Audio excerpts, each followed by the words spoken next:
The God of War franchise has been entertaining millions of people for nearly 2 decades. We've got 9 games spanning across 4 generations of consoles, and even at one point, a mobile game. But what is the purpose of a God of War game?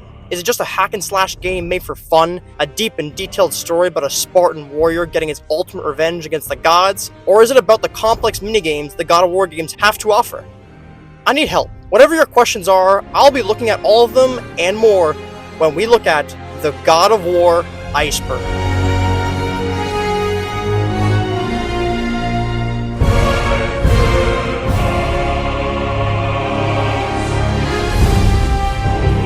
So first and foremost, why am I making a God of War Iceberg video when people online have already made it? Well, to be honest, I don't have a good reason. I'm just a huge God of War fan, and I just wanted to make a video showing all the cool, wacky, and weird things about this great series. And this could be great for people who have already played the games and want to learn more hidden details, or people who have never played the games and want to get more into it. Whatever the reason is, I got you. But before I start, I want to shout out PlayStation Source and Extreme Gameplays. They both made Iceberg videos on God of War. Both videos are great, and I highly recommend you watch both. And I will be linking both videos in the description. So check them out. They're great videos. And the Iceberg I'm using is the same one as PlayStation Source, which is from the creator Zehivagu.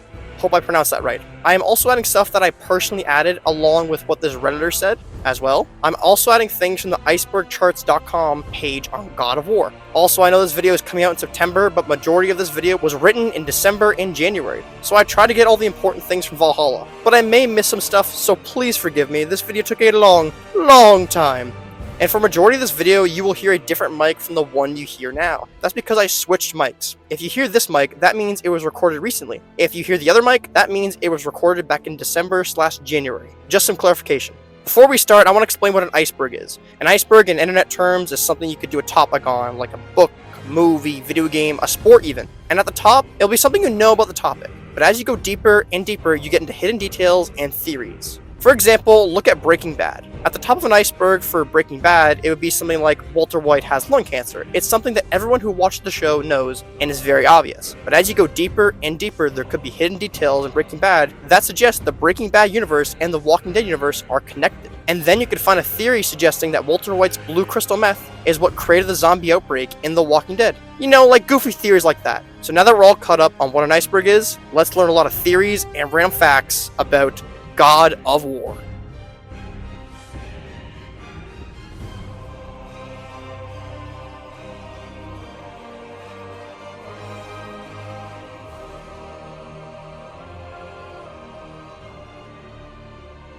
Tier 1.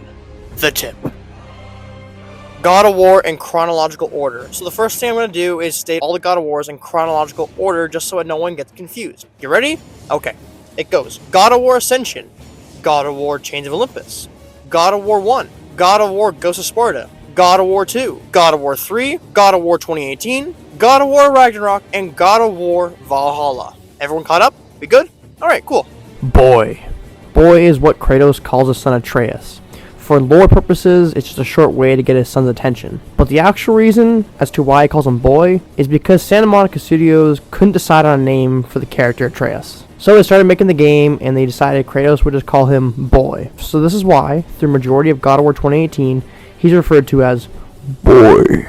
Sex minigames. Starting off hot in this tier. So in God of War 1, 2, 3, Ghost of Sparta, and Chains of Olympus, there will at least be one sex minigame, and it's exactly what it sounds like. Kratos pleasures multiple women, and you have to do a minigame of QTEs to, complete the minigame. Why is this in the game? No one knows. I like to think they're in the game to show Kratos having meaningless, lustful sex, and it shows how much he misses his wife, and he has to fill that empty void in his life. But let's be real. The horny bastards at Santa Monica Studios put this in to show Kratos being an ultra giga chad who will sleep with everyone and anyone. Even his cousin. But we don't need to talk about that. Moving on. Leviathan Axe. The Leviathan Axe is Kratos' main weapon in God of War 2018 and God of War Ragnarok. And the axe was forged by the two blacksmith brothers, Brock and Sindri, specifically to fight off Thor's hammer, Mjolnir. The axe was gifted to Kratos by his late wife, Laufey. Blades of Chaos. The Blades of Chaos are Kratos' OG weapons in the God of War games, and are his primary weapon in God of War 1, Chains of Olympus, and Ascension. and the Blades of Chaos are his secondary weapon in God of War 2018 and Ragnarok. The blades were forged in the depths of Hades and were gifted to Kratos by Ares. The blades were bound to Kratos' flesh, never to be broken, as the blades are a symbol of Kratos' servitude to the god of war Ares. The blades also symbolize what Kratos has become, a ruthless killing machine who will kill anyone in his way. The blades would make their ultimate return in God of War 2018. This time they symbolize Kratos' shameful and regretful past. He had buried them under his house for years, but with no option left, he turns to them to save his son Atreus. And as to why he's kept these blades even though they've caused him and so many others so much pain, more on that later. Blades of Athena. The Blades of Athena are the main weapon in God of War 2, God of War Ghost of Sparta, and God of War Betrayal. They are given to Kratos at the very end of God of War 1 by Athena as an upgrade to his Blades of Chaos. Blades of Exile. The Blades of Exile are the main weapon of Kratos in God of War 3. And once again, they are upgraded by Athena. There's a special move you can do with them, which can allow Kratos to use his exiled Spartan brethren for an attack. God of War Ascension Online Mode. So God of War Ascension is the only God of War game so far that has an online mode. And from the reviews of it, I think it's pretty good. I don't know, maybe. I got no fucking idea. I never played it. Anyways, what's cool about the online mode is that it actually ties into the story of Ascension. At the beginning of Ascension, you are fighting a giant monster that is possessed by Megira's parasites, and you end up in a chamber, and you see a prisoner chained up to a wall, and this monster is about to crush this prisoner, but before it does, the prisoner asks the gods to help him, and as he's about to be crushed, he is transported to Mount Olympus. And then once you beat Ascension and go to the online mode, you play as that same prisoner that got transported to Mount Olympus. And from there you can choose to serve a variety of gods, like Ares, Hades, Zeus, or Poseidon. And from there you can play the online mode. You can play with your friends in co-op mode, and you can face different people from around the world. You know, like how every online is. You can level up, change your armor and weapons to a variety of different things, and choose a variety of different stages. Also, a main feature of the online mode is you get to face the Titan Cyclops Polyphemus, who's a big old boy. You can also buy Greek hero skins like Perseus, Orion, Achilles, and Odysseus. And one final feature about the online mode that actually is pretty cool is you can do the Hercules boss fight from God of War 3. And you could do it in co-op, so you and your pals can beat the crap out of that big dude all over again. Who doesn't love that? Aphrodite's Garter. In God of War 3, when you are in Aphrodite's dungeon, you can go behind your bed and grab Aphrodite's Garter. And you can use it after beating the game. And this item allows you to use the Blades of Athena. Circle Spam. The circle spam occurs often in the God of War games. Seriously, this happens a lot. Kill a monster, mash circle. Open a chest, mash circle. Have sex with multiple women, mash circle. How does this keep getting brought up? Anyways, I for one, love doing this. Mashing circle to kill a minotaur with the final blow is the most satisfying thing you could do in God of War. But like, when you have to do it to like open a door or a chest, it's like, come on now. It gets annoying. Atreus is Loki. So at the end of God of War 2018, it's revealed that Atreus was originally going to be named Loki. And the prophecy at the end of the game calls Atreus Loki, meaning in the God of War universe, Atreus is Loki, the god of mischief, trickery, and deception. A cool twist overall.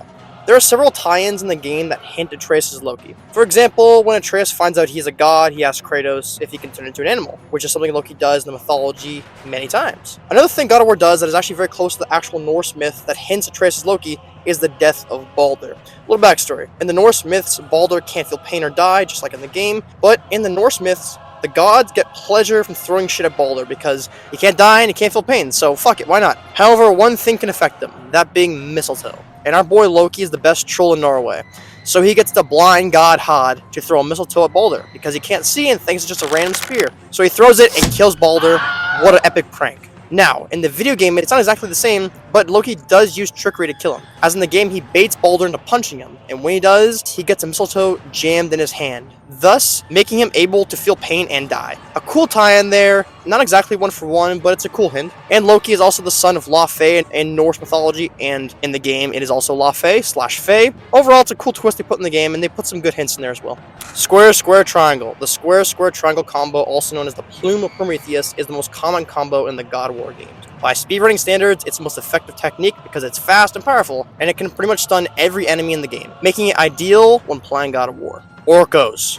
Orcos is the son of Ares and the Furies and helps Kratos throughout the duration of God of War Ascension. Orcos is a nice new addition to the God of War games and is truly the first person we see as Kratos' friend in the God of War universe. But unfortunately, at the end of the game, Orcos is Kratos' Oathkeeper, so he's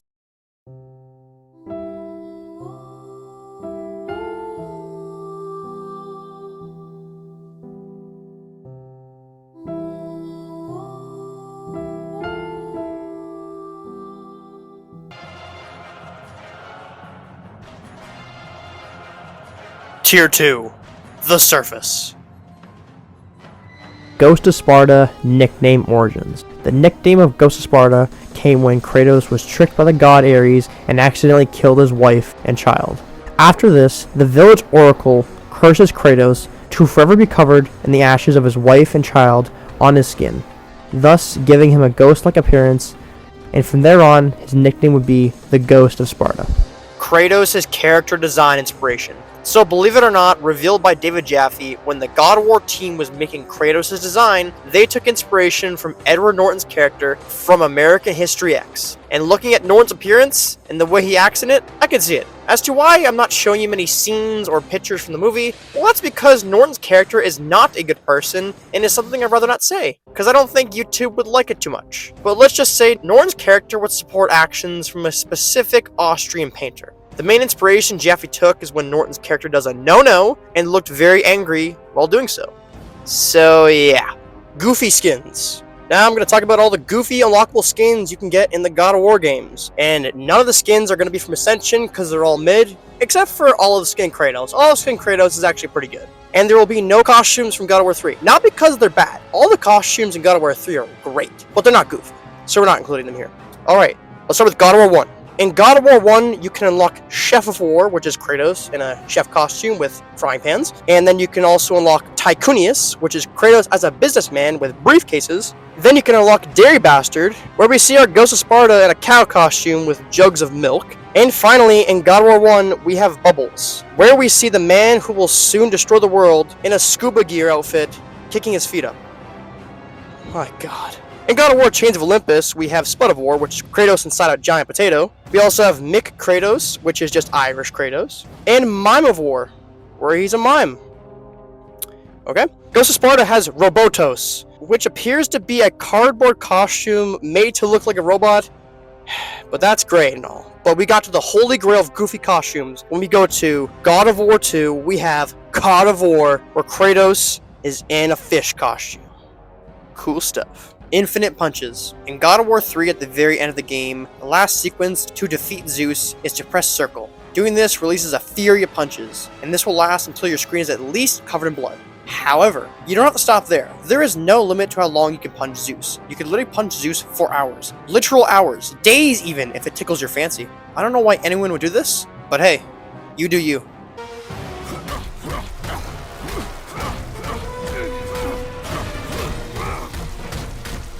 Forgotten Warrior. In the graveyard section of God of War 1, you can see early concepts of characters, one of them being Kratos with dreadlocks. Looks pretty good, but the team thought it didn't look brutal or vicious enough, so it was scrapped. However, in God of War 3, if you buy the DLC on PS3 or beat the game on PS4, you can unlock the Forgotten Warrior skin. And it's Kratos with dreadlocks. Well, the dreadlocks are trimmed down, but still. Using this costume allows enemies to inflict only 25% of the attack damage. And honestly, I like the skin a lot. I have used it while playing through God of War 3 before, but I do agree with the God of War team that it didn't look brutal enough, and the look Kratos has now is definitely the best look for him. Still a pretty sick costume, nonetheless. Old Norse. Okay, I'll try to explain this theory to the best of my abilities. So, if we take into account Kratos is in Greece throughout the OG games, but when playing the games, they all speak English. But in the context of the universe, they're speaking Greek because they're in Greece, right? So when Kratos is in the Norse world, some people have a theory that the reason Kratos barely speaks and responds with a lot of grunts is not because he's a quiet character and rather not talk, it's because he's speaking Old Norse and it's a foreign language to him, thus the reason he speaks so little and is very slow with his delivery.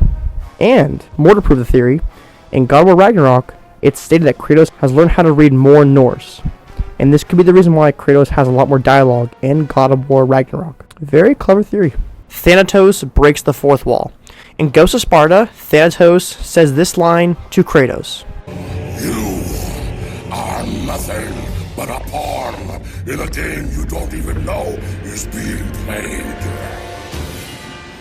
This is likely Thanatos referring to Zeus, who is pulling the strings without Kratos knowing it, but I also think it's the game developers being a little tongue-in-cheek with the audience. But this is basically saying Kratos is literally being controlled by a game. Uncharted reference in God of War Ascension. In God of War Ascension, once you collect all the artifacts, you get this trophy. No, Drake, You can't have these. This is referring to Nathan Drake, the protagonist of the Uncharted series.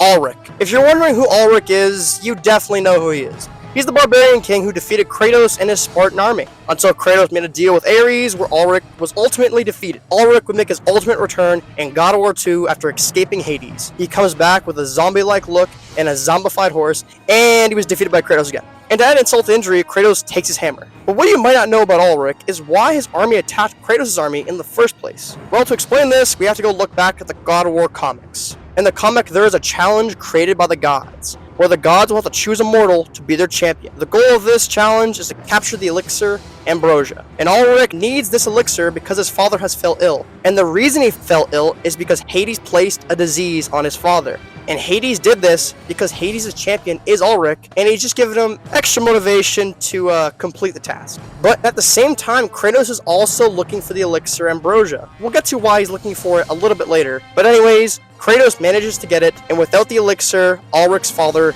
dies. Then Hades commands Ulrich to slay the Spartan who denied him from the cure to save his father. Ulrich would then seek vengeance on Kratos, leading to the barbarian and Spartan war.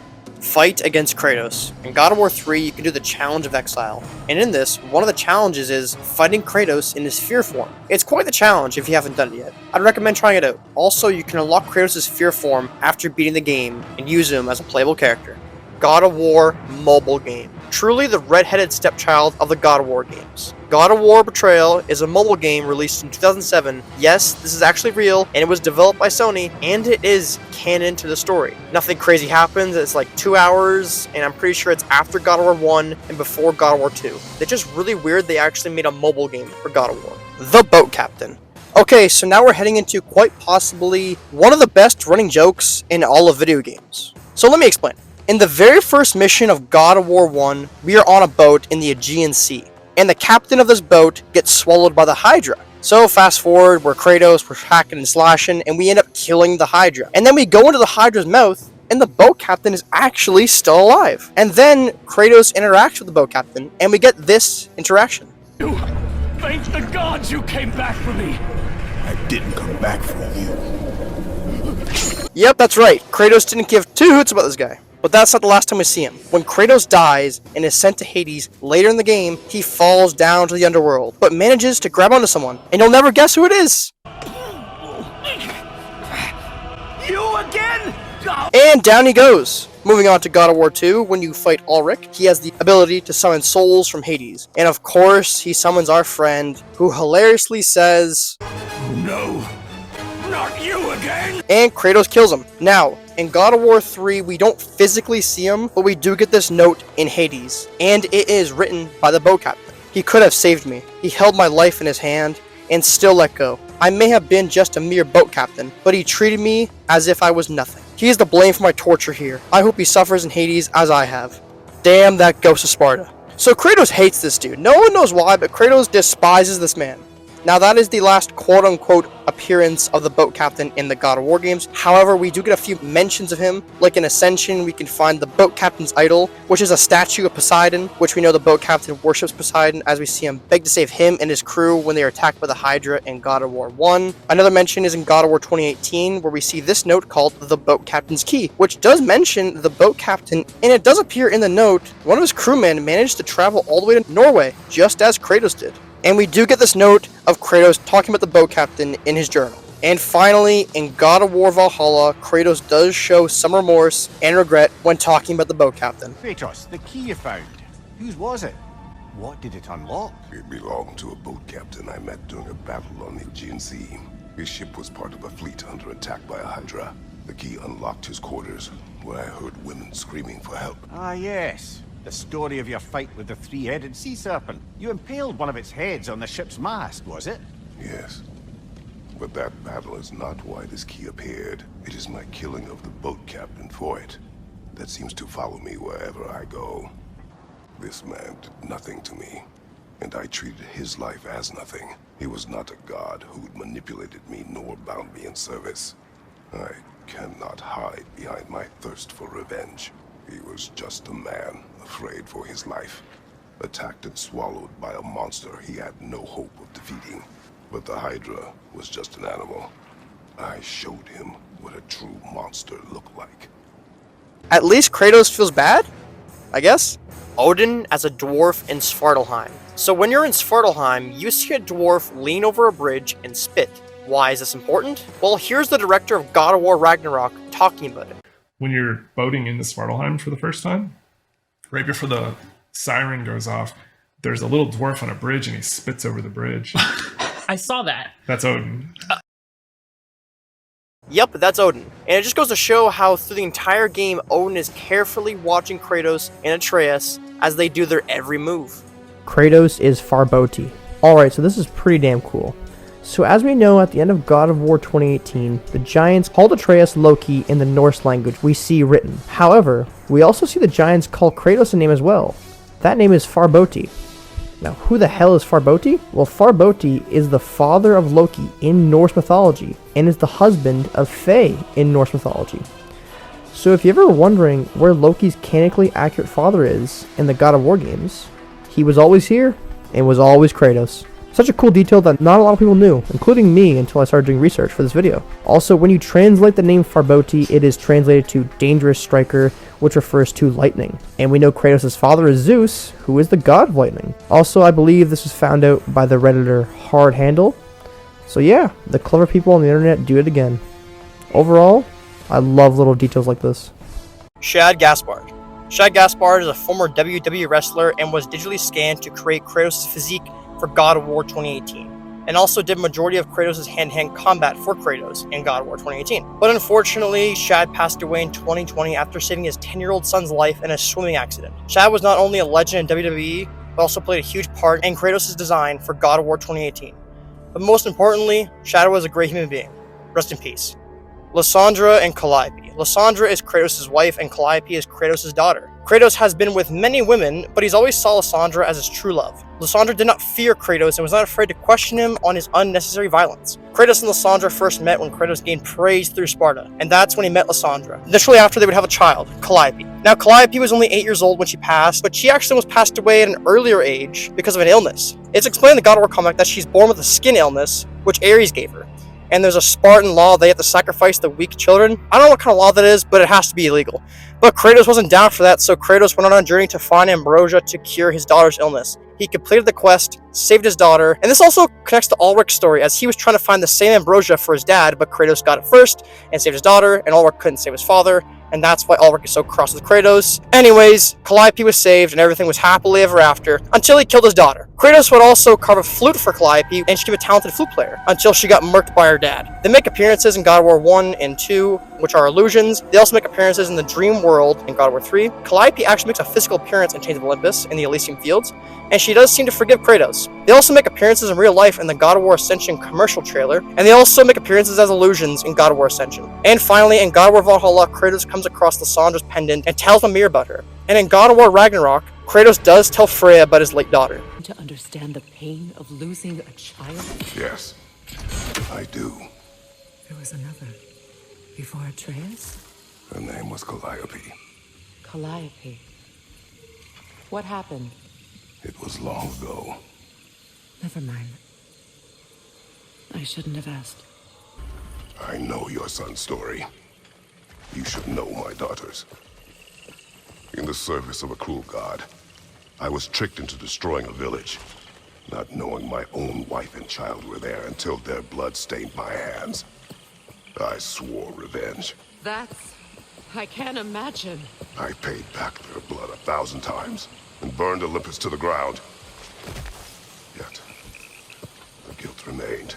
And finally, in Valhalla, we find Calliope's flute, and Mimir and Kratos have a conversation where Kratos says he would go back to spend 1 hour with Calliope in the Elysium in exchange for his life. Heartbreaking stuff.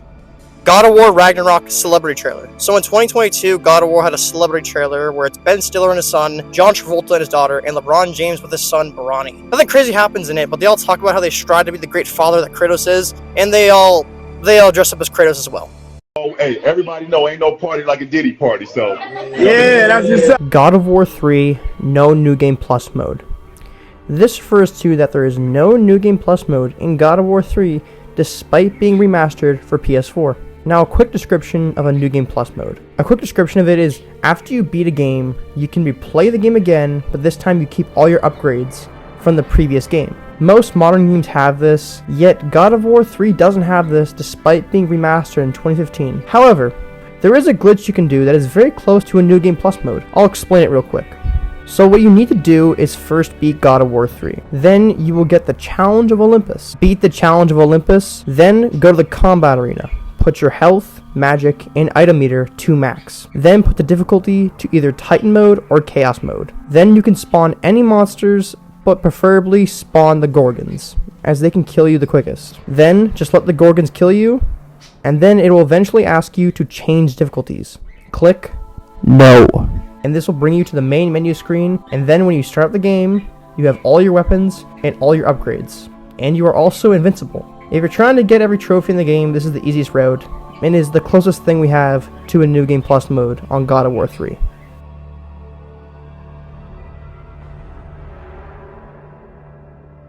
Tier 3, The Shallows.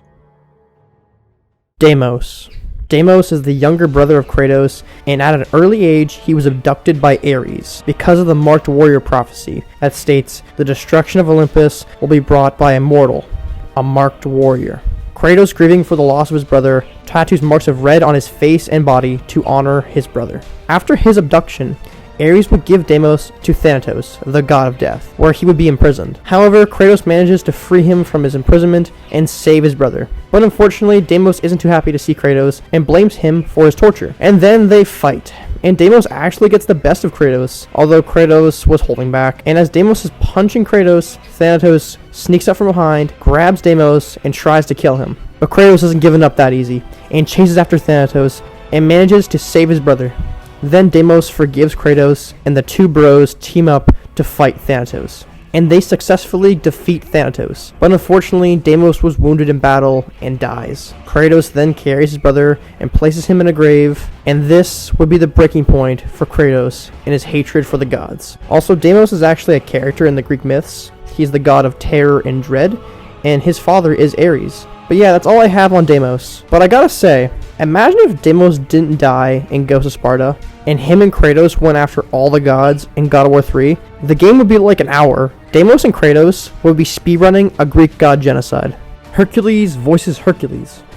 The voice actor for Hercules in God of War 3 is Kevin Sorbo, and there used to be a TV show called Hercules: The Legendary Journey. It ran for 6 seasons, and the man who played Hercules was Kevin Sorbo, meaning Hercules voiced Hercules in God of War 3. Groot and God of War Ragnarok. When you're on a boat with Freya, you start going around trees. I can't say exactly which area this is, but bear with me. Anyways, if you stop at a certain spot, pause the game, and go into photo mode, you can see a tree with a face on it, and it's clearly Groot. And from my view, that is 100% Groot from the MCU. But this isn't actually the first time the God of War games make an MCU reference. More on that later. Apollo. Apollo is the god of the sun, light, poetry, archery, music, and many more things. However, we do not see Apollo in the flesh in the God of War games, despite being a man of many talents. However, we do get a lot of mentions of him in the games. You can get Apollo's bow in God of War 3. In God of War Ascension, there's a big segment of the game where you have to rebuild a broken statue of Apollo, and he is mentioned a few times in the God of War comics, where Kratos has to find Ambrosia to save his daughter Calliope. And in the comic, he is given the flame of Apollo by a stranger, which helps him on his journey and even defeats the Aegis with the flame. And you can actually use the Apollo skin in God of War 3 after beating the game for PS4 or buying the DLC for PS3. Now this is just me, and there's probably theories about this, but I'm just going to do my own theory right now. But what if Apollo is helping Kratos this whole time without Kratos even knowing it? Think about it. We get the bow of Apollo that helps Kratos defeat the gods. He gets the flame of Apollo in the comics, which helps him save his daughter. And what if the stranger that gave Kratos the flame was Apollo? It is his flame after all. And finally, we can use the Apollo skin. And Apollo and Athena are the only other Olympians we can play as in the God of War games. And we know Athena helped Kratos a lot through the God of War games, until she was corrupted by the evils. But for the most part, she did help Kratos on his journey. And we can play as Apollo in God of War 3. Maybe this is a hint that Apollo did help Kratos and agrees on what Kratos is doing. This is all just my opinion, But I do believe Apollo was helping Kratos at least a little bit through the Greek games, and I do believe Apollo is still alive in Greece, despite Kratos destroying it. Callisto. Callisto is the mother of Kratos and Deimos. She only appears a little bit in the game series, but we can find this note of her in Hades, and in Ghost of Sparta we can find her in Atlantis, where she is likely cursed to turn into a monster if she ever reveals the father of Kratos. And this does happen, and Kratos is forced to kill his poor mother. But it was a mercy kill because she was a monster, so it's not all bad. Mr. Krabs voices Hades. Okay, well, not exactly Mr. Krabs, but Clancy Brown, the voice of Hades in God of War 3, is also the voice of Mr. Krabs from SpongeBob. And Clancy Brown absolutely kills it as Hades, and Hades is still my favorite God of War boss fight to date. No fucking way! I don't need a partner, and certainly not this plastic prick! The ashes are fading. So when the director of God of War 2018, Cory Barlog, was doing a rapid-fire questions, he was asked this. The ash that covers Kratos fading over time? A little bit. So why exactly are his ashes fading? I've got no idea. Maybe Cory was just joking. However, by the way he answered it, I think he was being serious. Also, comparing Kratos in the Norse games to the Greek games, he is not as white as he was in the Greek games. Maybe the more Kratos grows as a person, the ashes will continue to fade. But honestly, I don't know. I'm just speculating. Kratos' stomach scar. In God of War 2018, we can see Kratos' stomach scar. He got this scar at the beginning of God of War 2 when Zeus stabs him. Then he reopens it at the end of God of War 3 when he stabs himself. Really cool detail in God of War 2018 that the scar still hasn't faded. Also, some people think he got the scar when Ares threw a spear through his stomach in God of War 1. However, we don't see the scar appear until Zeus stabs him, so I'm pretty confident the scar didn't come from that. Atreus Storm. In God of War 2018, when Atreus falls ill, the sky turns red. People had different theories on what it could be, but Cory Barlog stated, it's the world reacting to Atreus. So why is the world reacting to Atreus getting sick? Who knows? Maybe because Atreus is a hybrid god/giant, and this is around the time he finds out he's a god, so he might have a weird control over the weather. Like when Atreus goes off on Sindri, the weather starts to change. So it appears Atreus does have a strange control over the weather. Some people theorized he has a control over the weather because his grandfather is the god of the sky, Zeus. So maybe he inherited some of his great-grandpappy's powers. Not a bad theory to make.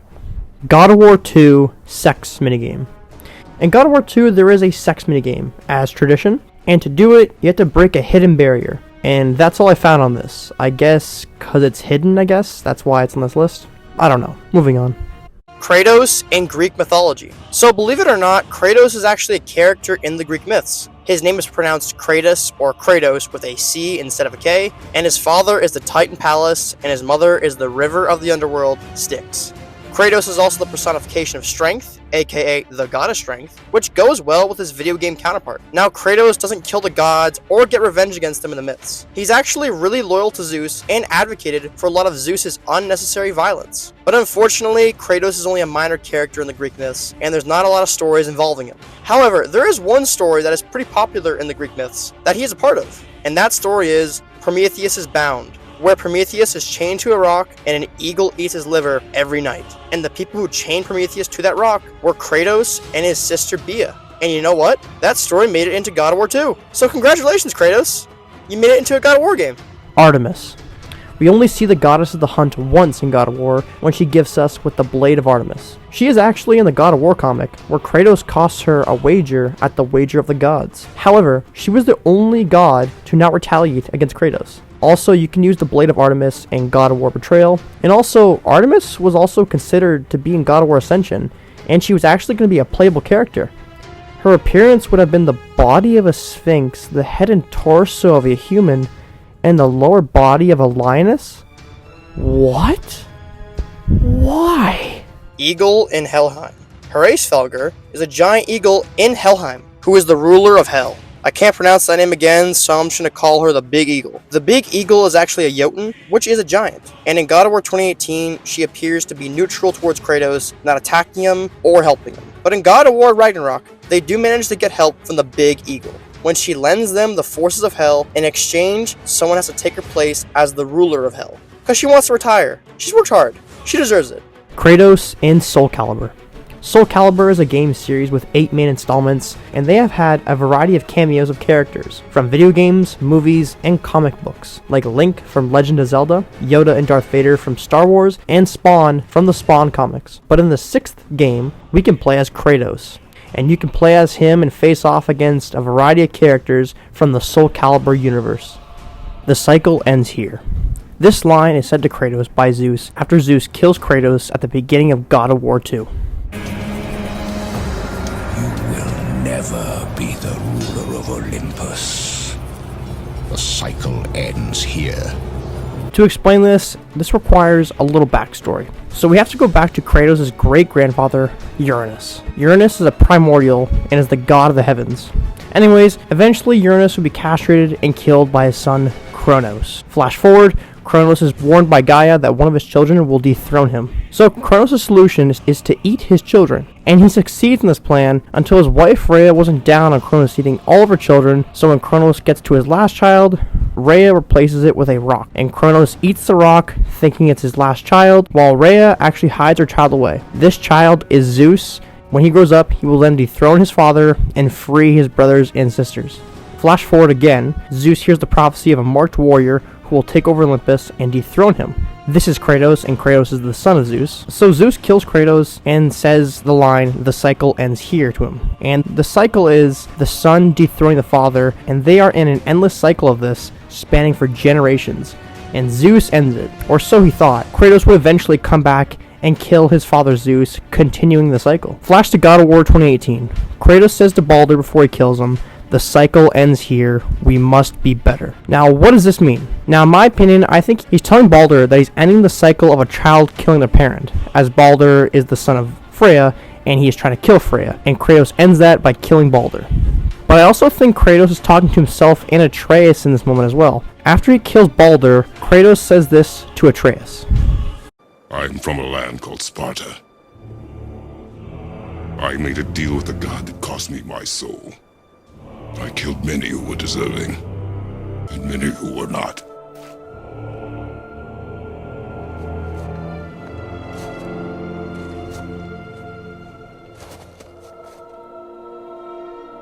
I killed my father. That was your father in hell. Is this what it is to be a god? Is this how it always ends? Sons killing their mothers? Their fathers? No. We will be the gods we choose to be. Not those who have been. Who I was is not who you be. We must be better. Now, in this moment, Kratos is telling Atreus they do not need to become what their past ancestors were. Atreus does not need to kill or dethrone Kratos, and Kratos does not need to kill Atreus. Instead of their past ancestors trying to kill and intimidate their sons, Kratos will instead teach, protect, and bond with his son to be a better man, successfully ending the cycle. We must be better. Puny trolls. So after you defeat the Ash and Frost Giant in God of War 2018, Atreus and Kratos have a bit of dialogue that goes like this. He was big, but no match for us gods. I have beaten bigger. Puny troll. So this is the other Marvel reference I was talking about, and this is a reference to when the Hulk beats the crap out of Loki. And after he does so, he says, Puny god. amazing. A nice little Easter egg right there.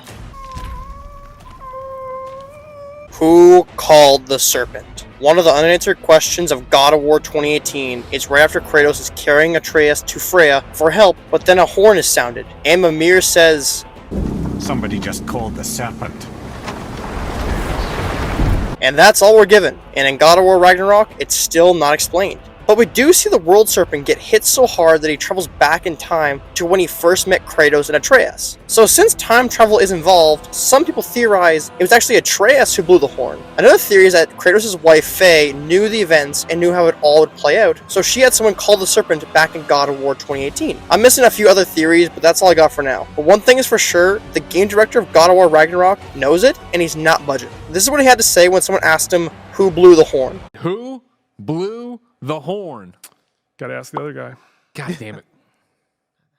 I'm sick of that guy. So it does make me wonder, why are they still hiding it? Maybe it's already been revealed and we don't know it? Or maybe they're hiding it for a future game that involves time travel.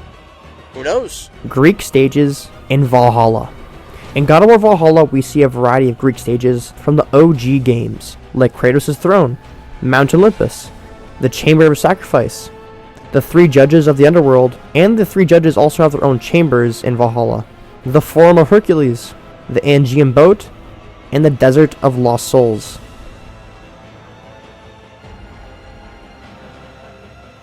Tier 4, going deep. A man battling Zeus himself. It's an image of the future. This is talking about in God of War 1, there is a prophecy of a man who looks to be a Spartan battling Zeus, and we now know this prophecy would come true as the man would be Kratos. It appears everything was already determined before it happened. Aphrodite attacks Kratos. So I guess in the early stages of God of War 3, Aphrodite was supposed to attack Kratos. The director of God of War 3, Stig Musen, said that after you and Aphrodite knock boots for the second time, the camera would pan out and we would hear a record scratch, and pan back to Aphrodite trying to stab Kratos with a dagger. This would activate a QTE where you would kick her into Hades. But the game does clarify she does not die. But this was all scrapped, so we never got it. But there is leaked audio of Aphrodite after she betrays you. I'll play it now. Betray me, woman! There is no denying that you are always good for one thing, Kratos. But I will stop you from destroying Olympus. I wouldn't have expected this from you, Aphrodite. You deserve to be with your husband. You are so single-minded, Kratos. Do you not have time for the simple pleasures? Go then. Go and conquer all of Olympus if you must. But do not expect me to be waiting for you. Iter damages Thor's stomach. So if y'all are wondering why Thor's stomach scar never heals when Kratos slashes it, it's because there's Iter embedded into the Leviathan axe. What is Iter? Well, it's Jormungandr's venom, which is one of the few things that can be effective against Thor. And Jormungandr's Iter is actually what kills Thor in the Norse myths, so just a nice little detail right there. Egyptian gods. So in the comic God of War Fallen God, we see Kratos right after God of War 3. And one thing leads to another. He starts to wander the world and eventually lands in Egypt. And in Egypt, he talks to an ibis, a baboon, and an old man with a scribe. We see Kratos speak to the old man with the scribe, where he tells Kratos, "What is written will come to pass, and no god or man can stop it." Then after some more wandering, Kratos encounters a baboon, which tells him, "Isn't it time to stop running and embrace destiny? Everything serves its purpose, from the smallest of creatures to the strongest of gods. So it is written." Then finally he is encountered by an ibis, which tells Kratos, "What is written will come to pass. It is folly to resist destiny." Kratos snaps and begs the ibis to leave him be, but the ibis responds with, "Destiny is the destination you reach. No matter what direction you travel, at your journey's end, you find that you are exactly where you belong." Now it's obvious that the man, the baboon, and the ibis are all the same thing, and it is revealed in fact they are the same creature, as it's revealed to be the Egyptian god Thoth. Thoth is the god of wisdom, writing, and magic, and anyone who is familiar with Egyptian mythology could probably guess this was Thoth, as Thoth is depicted as a man with the head of an ibis, and sometimes a man with the head of a baboon. Also, a lot of people didn't like this comic and think it sucks, and it is canon, so yeah. Anyways, in God of War Ascension, you can find a note mentioning the land of the pharaohs, i.e. Egypt. In God of War 2018, you can see an Egyptian war symbol in Tyr's vault. And finally, in God of War Ragnarok, you can find an Ankh, which is an ancient Egyptian hieroglyphic symbol. Jet Dash. The Jet Dash maneuver is a move Kratos can do while he's flying without upping in elevation. It's a move for speedrunners and speedrunning God of War 3. Now, I don't know exactly how to do this, but I'll link a video in the description on how to. Zeus is the Gravedigger. The Gravedigger makes his first appearance in God of War 1, where he's digging a grave in the middle of a battle. The Gravedigger warns Kratos that he will occupy this grave, and when all hope is lost, he will be there to help. And in fact, when Kratos escapes Hades, it is through the help of the Gravedigger, and Kratos climbs a rope through the grave he was digging at the very beginning of the game. His next appearance is in Ghost of Sparta, where he warns Kratos to stop looking for his brother Deimos. And after Kratos kills Thanatos, the Gravedigger has already dug up a grave for Deimos. Kratos places his brother in the grave. He also dug up a grave for Kratos' mother Callisto, and we do see one more grave empty where he says, only one remains, meaning Kratos. And finally, to confirm the Gravedigger is Zeus, and Ghost of Sparta, if you unlock the Temple of Zeus, you unlock the Gravedigger's shovel. And when you use it, he plunges it into the ground, revealing himself to be Zeus. Now, going by clues, it's fairly obvious they are the same person, as the Gravedigger calls Kratos son, and Zeus is the only other character who calls Kratos that. He also tells Kratos to not go after his brother, because that would cause Kratos more hatred towards the gods. And finally, they are voiced by the same voice actor. And to officially confirm this, Stigamusen has officially confirmed that Zeus is the Gravedigger. Atreus' scar is Kratos' tattoo. If we look at Atreus' character model, we can see an outline of a birthmark on his face.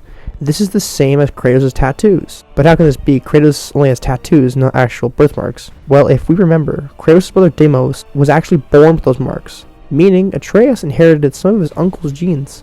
Kratos in The Simpsons. In Season 23, Episode 5 of The Simpsons, called The Food Wife, Homer, Bart, and Lisa go to E4, obvious ripoff of E3, and Bart plays a video game called Guts of War 2, which is a clear parody of God of War and Kratos. Colon slash! Rectum kill! We've made a game that'll reward the hardcore gamer with hundreds and hundreds of hours of... Finished it. Huh? Kratos would also make another cameo in The Simpsons when he appears in the Simpsons game of 2007, where you see a billboard saying God of Warf, and is Kratos eating a bowl of soup with what it appears to be spoons, or his spoons of chaos. Tyr's weapons in Valhalla.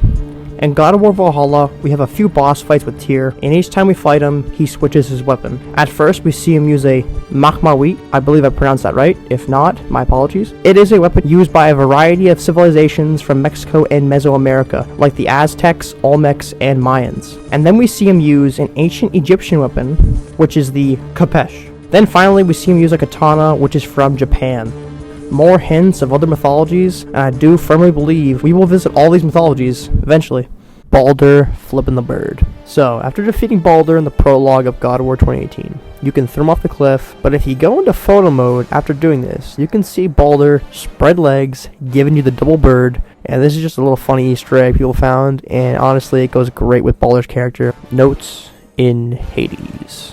These are referring to the many notes you can find in Hades. All of them will relate to Kratos, but it is never said who writes them. But through clues we can figure out who they are. As we already read the boat captain letter, I'll leave all the notes in the description. But I'll read one note to end this topic off.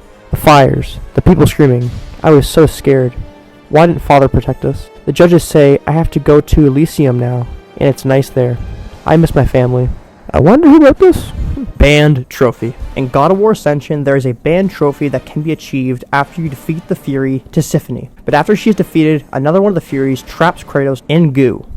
But he is fortunately saved by Orcos, and he transports you out of there. Then after this, you will get a trophy called Bros Before Hoes.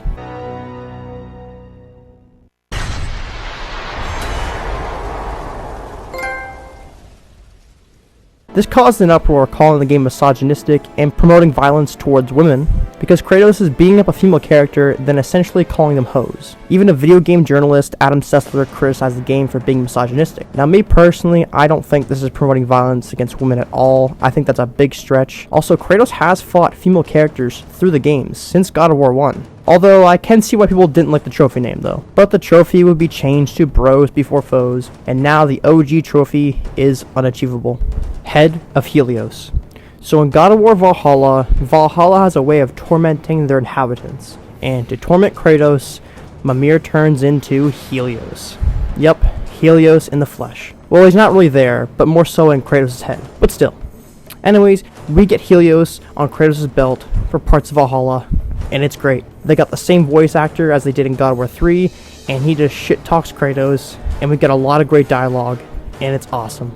I especially like this because back when you rip off Helios' head in God of War 3, I was kind of hoping he was still alive. And Helios is just stuck on your waist, and he has to deal with being on someone's waist he hates, and just talks crap the entire time to Kratos, and could make for some great dialogue. And he is there, just forced to be a flashlight through God of War 3. And we got that exactly in Valhalla. No flashlight, but hey, I'll take it. Once trusted allies. You simply must bring me up to speed on your latest saga of blood-soaked vengeance. I am that no longer. You don't mean to say you've gone soft? Never believe it. Once a Spartan, always a Spartan. No, there's no fooling me, Kratos. You know what they say? You can't hide in the shadows from a sun god. At least, that's what they should say. Shovel Knight. Oh, hell yeah. I love this entry on this list. So the game Shovel Knight, Shovel of Hope, you play as, well, the Shovel Knight, and in this game there is an optional boss, and if you choose to do this optional boss, this cutscene plays.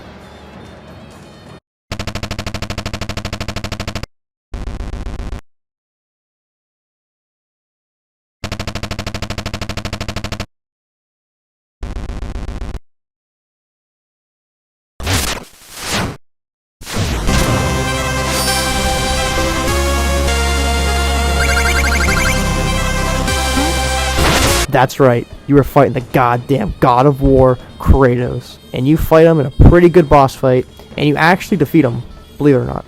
And Kratos calls you the Ghost of Shovels, and the two warriors show respect to one another. Kratos even gifts you with the Gravedigger shovel, which is the shovel the Gravedigger uses, as we've talked about previously on the list. And get this, Cory Barlog and the creator of Shovel Knight, Yachtclaw Games, both confirmed this is canon. Going by clues, Kratos has the Nemean Cestus, which is the big boxing gloves he gets after he defeats Hercules, so it's probably sometime after God of War 3, where Kratos traveled and eventually fought the Shovel Knight. And then sometime later, he goes to Norway. This is honestly so amazing to me. I love it.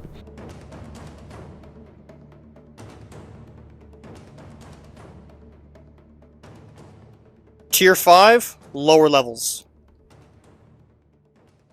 Kratos in Mortal Kombat. So this is one of Kratos' most popular cameos in video games, that being Mortal Kombat. Mortal Kombat is one of, if not the most popular fighting game ever, and in the more recent games, Mortal Kombat does have a lot of cameo characters. And in God of War 9, they have Kratos!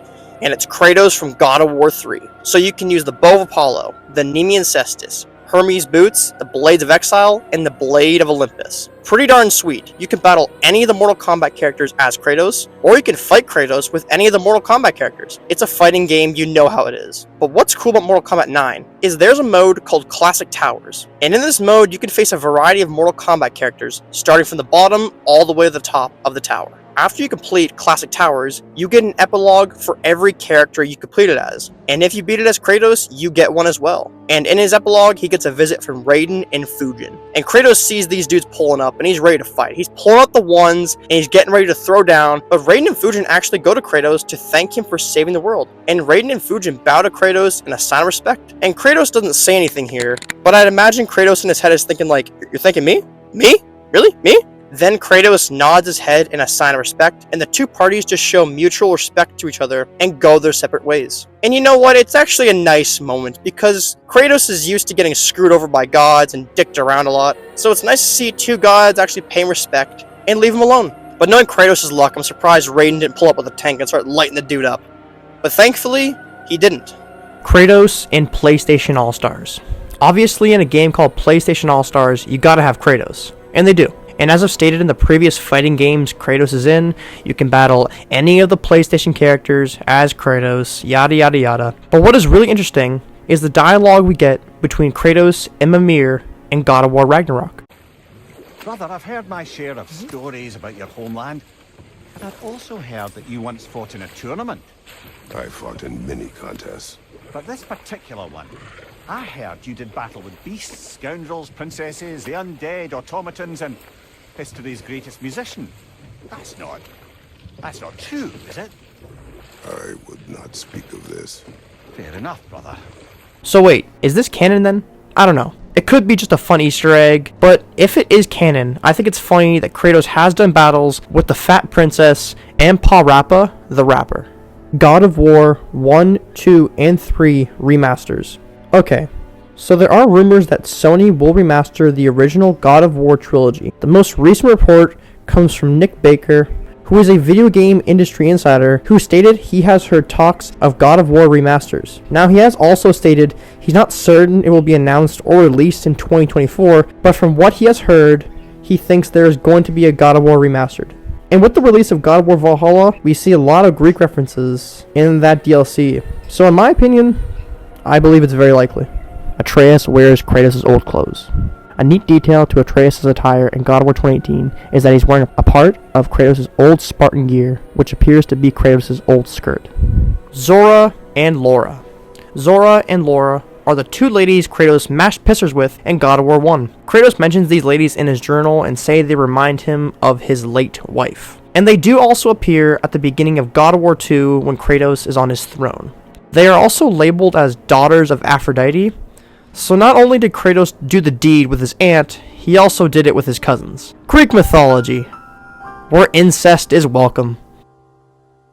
Kratos smile. Okay, so the first time we see Kratos smile is what I believe is a scrapped cutscene from God of War 1, where you originally sacrifice an Athens soldier in the Chamber of Sacrifice, but in this cutscene, it's a basic enemy. And just before the cutscene ends, we see Kratos give us this creepy ass smile.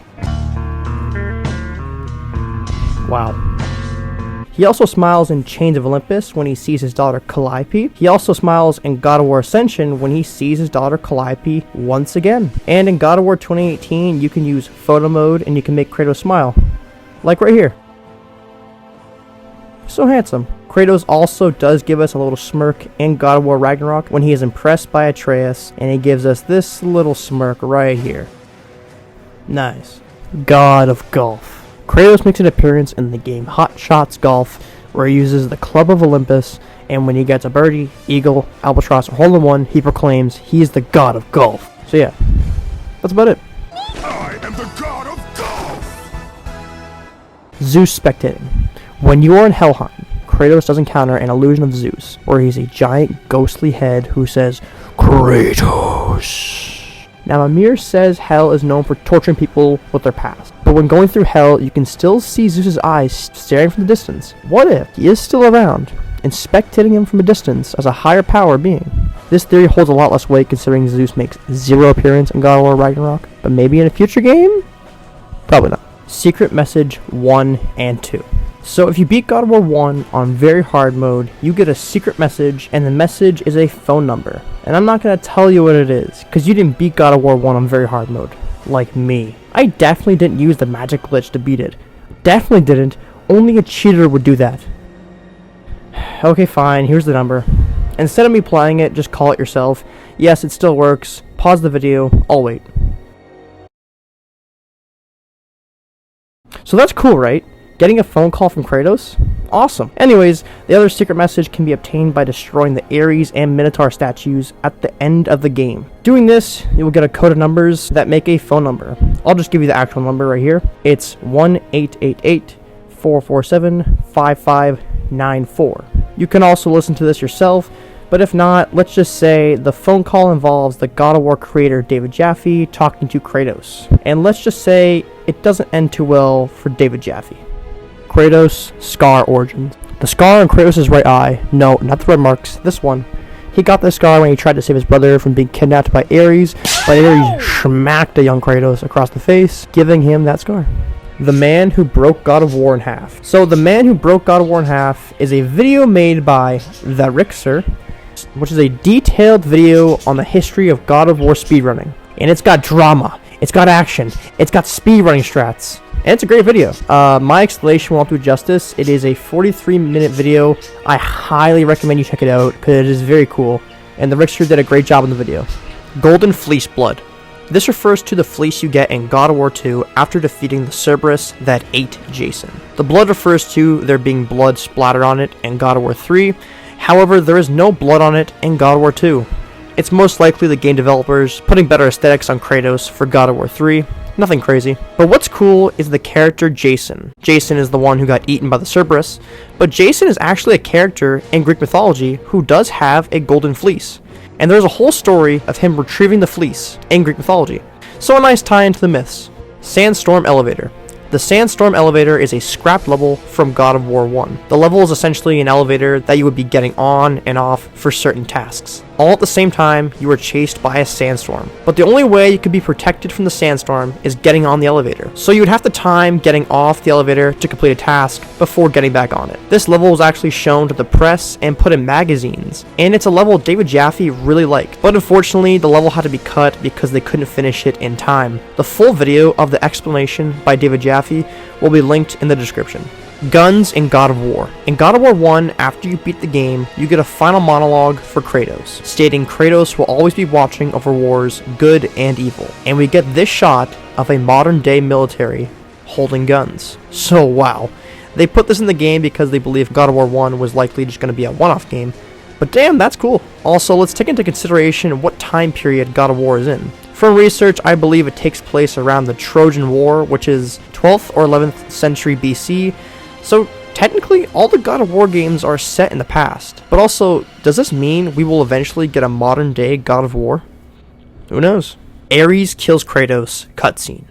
In God of War 2, you fight the Sisters of Fate, and at a certain point of the boss fight, they transport you back to when you fight Ares in God of War 1. You fight the sister Lachesis on the sword you used to kill Ares with. But if you fail, the sword breaks, and past Kratos has no way to defend himself. So Ares plunges his sword into Kratos' back, killing him. And what is interesting is that since past Kratos dies, we see our current Kratos also die. Now that's how you do a very cool death cutscene. Mjolnir can get drunk. In God of War Ragnarok, when you get into the bar fight, Thor's there and he is very drunk. And during this bar fight, we see Mjolnir act strange like this.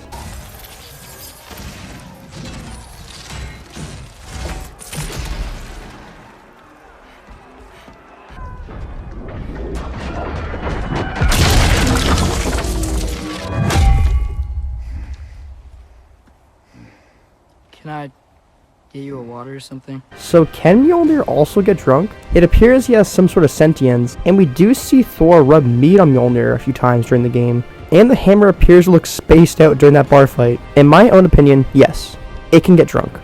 Because why not? Bit of War. Bit of War is an 8-bit God of War game made by Whole-Made Games. The story is not canon to the God of War universe, but the story of the game is very similar to David Jaffe's version of God of War 3, which is actually very clever. So yeah, the game is free for PC if you ever wanted to play as 8-bit Kratos. Go check it out. God of War 2018 was originally Egypt. So it has been stated by the main man, Cory Barlog, that his original plan for God of War 2018 was to be in Egypt. And he even thought of the teaser trailer already. In my mind, still doing Egypt initially. Wind, sand blowing all over the place as he's kind of crawling through. And then kind of stands up and crests over a dune and checks out this really fantastic, like this ancient city. And then he kind of turns around and then says, "All right, follow me." And then we kind of reveal that there's a kid there. But it would eventually switch to Norse mythology, and we might get an Egyptian game in the future. As I have already talked about, Kratos has been to Egypt, canonically, in the comics, so it's a quite likely scenario. Blue Kratos. Believe it or not, Kratos was originally going to be blue instead of red, but it was changed very late in development. The reason for this is because the devs thought Kratos with blue mark resembled the barbarian from Diablo 2 too much. But in the treasure arena of God of War 1, you can see character models, and they show blue Kratos. And in God of War 3, you can unlock the blue tatted Kratos and use him as a playable character for God of War 3. And honestly, the blue color does look really cool in Kratos, but the red goes so much better with Kratos' character. Red is just so much more of a violent and aggressive, rage-inducing color, which just goes so well with Kratos' personality. Uncharted Easter egg in God of War Ragnarok. In God of War Ragnarok, you can find a reading called "Upon Pursuing a Place Not Marked by Maps." I'll put it up on screen to read. This reading is a reference to Nathan Drake in the Uncharted games, so pretty cute. Infinity Gauntlet. So in God of War 2018, you can unlock certain abilities, which seems to be a homage to the Infinity Gauntlet Thanos uses in the MCU. I'll link in the description on how exactly to do this step by step, but for now, I'll give a very brief synopsis on what it is. So first, you get the Shattered Gauntlet of Ages. Then you'll need 6 upgrades for it. First, you get Andvari's Soul, Soul Stone, Asgard's Shard of Existence, Reality Stone, Eye of Outer Realm, Space Stone, Invaldi's Corrupted Mind, Mind Stone, Musa Pelheim's Eye of Power, Power Stone, Nord's Temporal Stone, Time Stone. Getting all these will fully upgrade the gauntlet, essentially having all the stones for the Infinity Gauntlet. A cool nod to the MCU.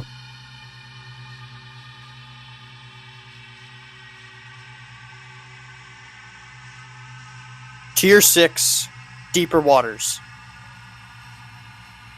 Kratos, Mimir, and Atreus, and God of War 2. So this is a theory, or rather question raised by the Reddit user Gucci Daddy. Okay. But in God of War 2, you can find a prophecy that states 3 travelers heading to an unknown destiny. He speculated that this could be Kratos, Atreus, and Mimir for a future game. Now, I respect the curiosity, but this theory is most likely not true. Unless they decide to tie it into a future game, but I doubt that. But the reason this prophecy is here is for another reason. That we will get into later. Mimir is Odin. Back when God of War 2018 was released, there was a decent theory going around that Odin was Mimir in disguise. Not a bad argument to make, considering we never see Odin in God of War 2018, and Mimir happens to be very knowledgeable of the Norse gods. Some other arguments made where Odin is known to put on disguises in the Norse myths, and when we first meet Mimir, he only has one eye, and Odin also only has one eye as well. Another argument made is in God of War 2018, Mimir can't remember how to kill Baldur. It's explained that he had a spell put on him to not remember what it is that can kill Baldur. But this theory suggests if Odin is Mimir, he purposely doesn't tell Kratos how to kill him because Baldur is his son.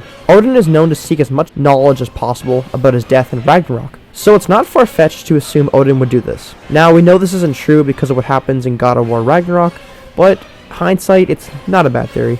Pandora's Temple details in God of War 3. Alright, this is a pretty tiny detail that not a lot of people know about in God of War 3. Now the video I'm looking at is from Captain Kuba, as he has already made a video on it. Again, check out his content. Huge shout out to him, his videos are great. So in God of War 1, we spent a large portion of the game on Pandora's Temple, which is on the back of Kratos. So flash forward to God of War 3, when we fight Kratos, if we go into photo mode, you can zoom in on the temple on his back. And we could see some areas we were at in God of War 1, like this. The Colosseum area. We can also see the statue of Hades.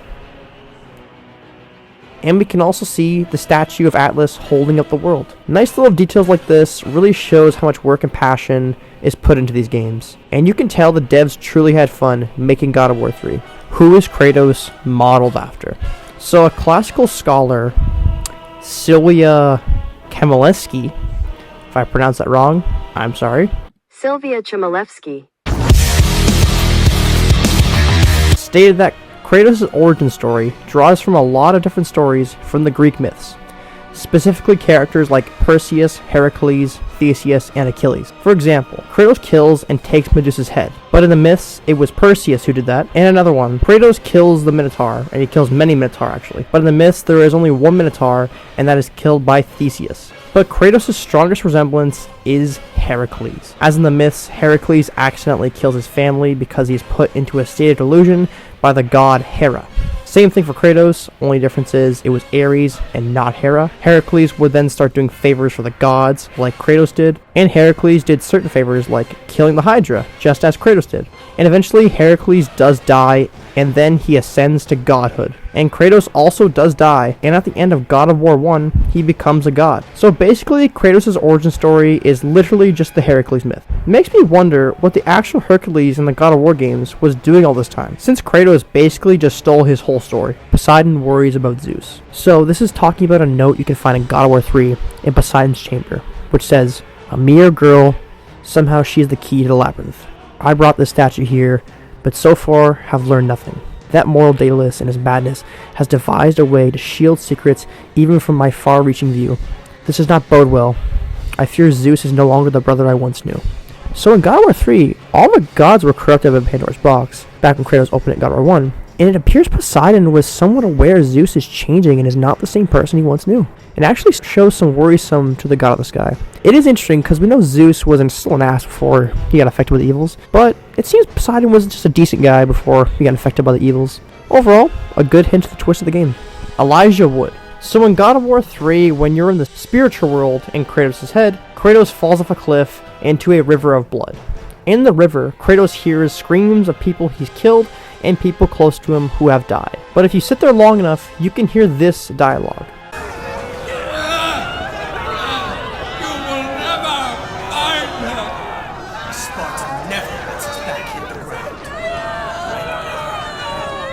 The voice you hear is actually Elijah Wood, who is playing Deimos.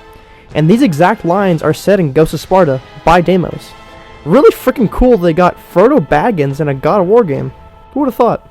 Even if it's only for like 2 or 3 lines.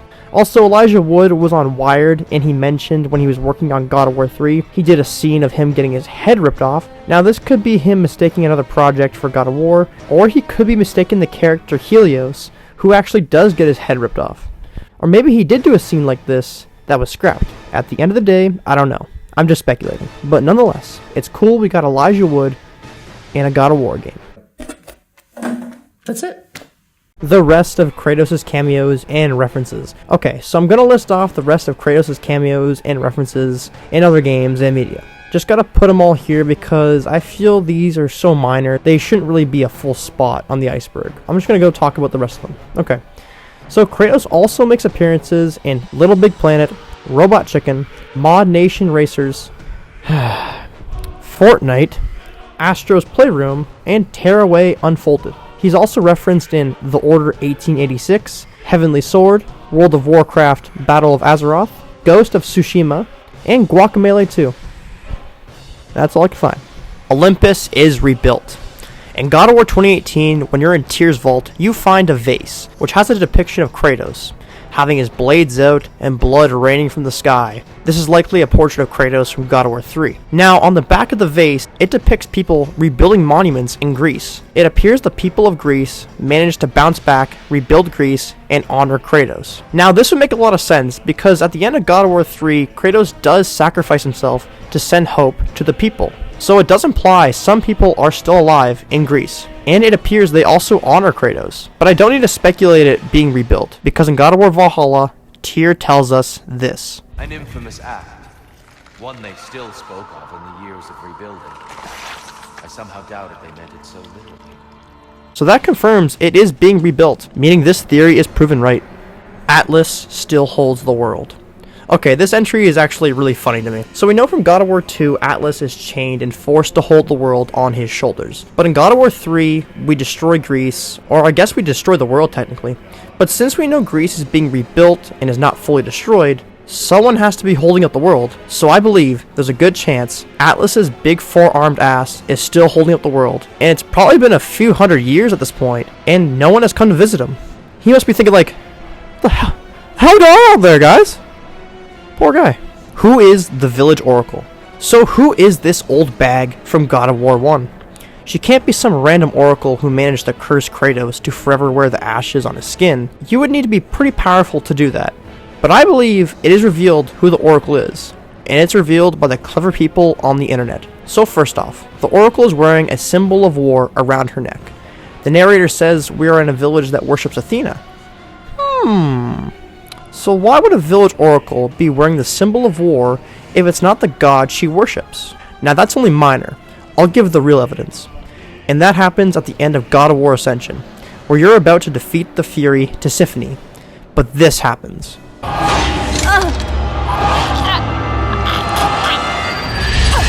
They were not there by chance, Kratos! You see the Fury turn into the village oracle, and now all the pieces fit together.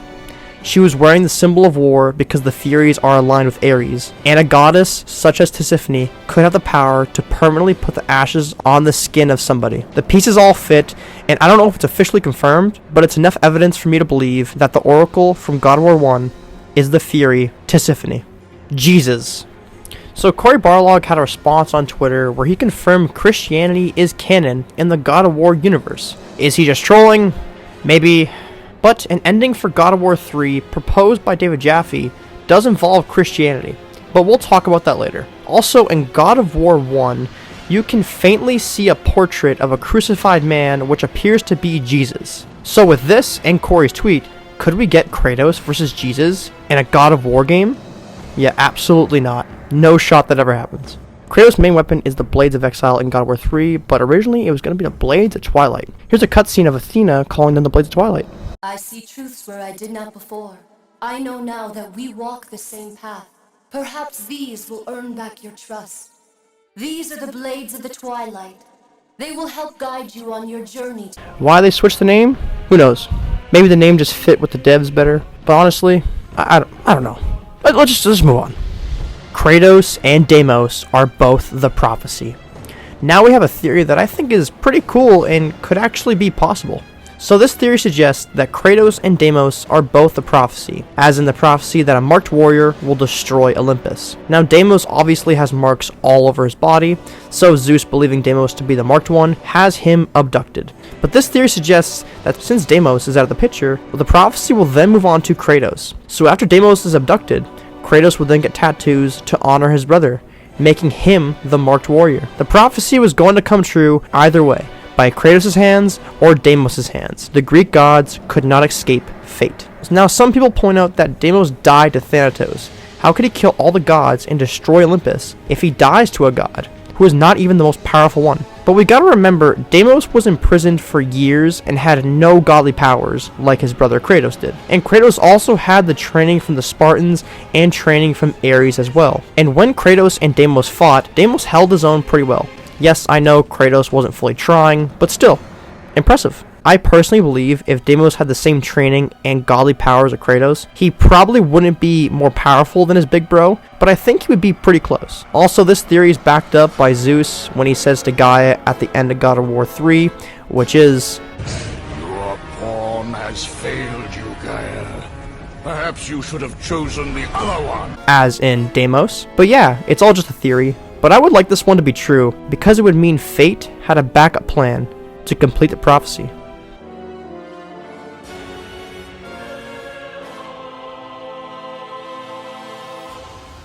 Tier 7, The Depths. Death, destroyer of worlds. This is what the Gravedigger calls Kratos when Kratos says, "By the gods, what have I become?" And he says, Death, the destroyer of worlds. This quote is a reference to the book The Bhagavad Gita, but it wouldn't be popularized until Oppenheimer said it. He says, "Now I am become death, the destroyer of worlds." Now, these two have the same quote but different meanings. Oppenheimer is just quoting a book, but I think the Gravedigger is actually calling Kratos death, like literally death. Also in God of War 2 there's an Easter egg you can do, which will write this message in the sky. "Now I become death, the destroyer of worlds." Sick Easter egg. Colossal theme lyrics. When you fight the Colossus of Rhodes in God of War 2, there's a song playing in the background, and of course it's sung in Greek. But if you translate the lyrics say this.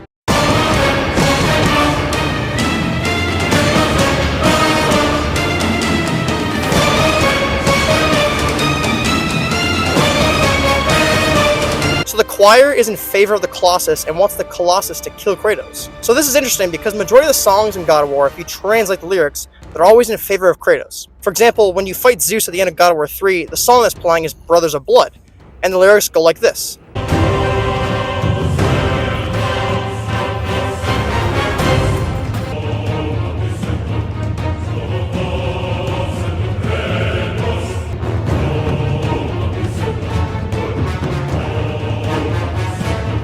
So the fact the choir was singing against Kratos in God of War 2 truly shows he was a villain at the beginning of the game.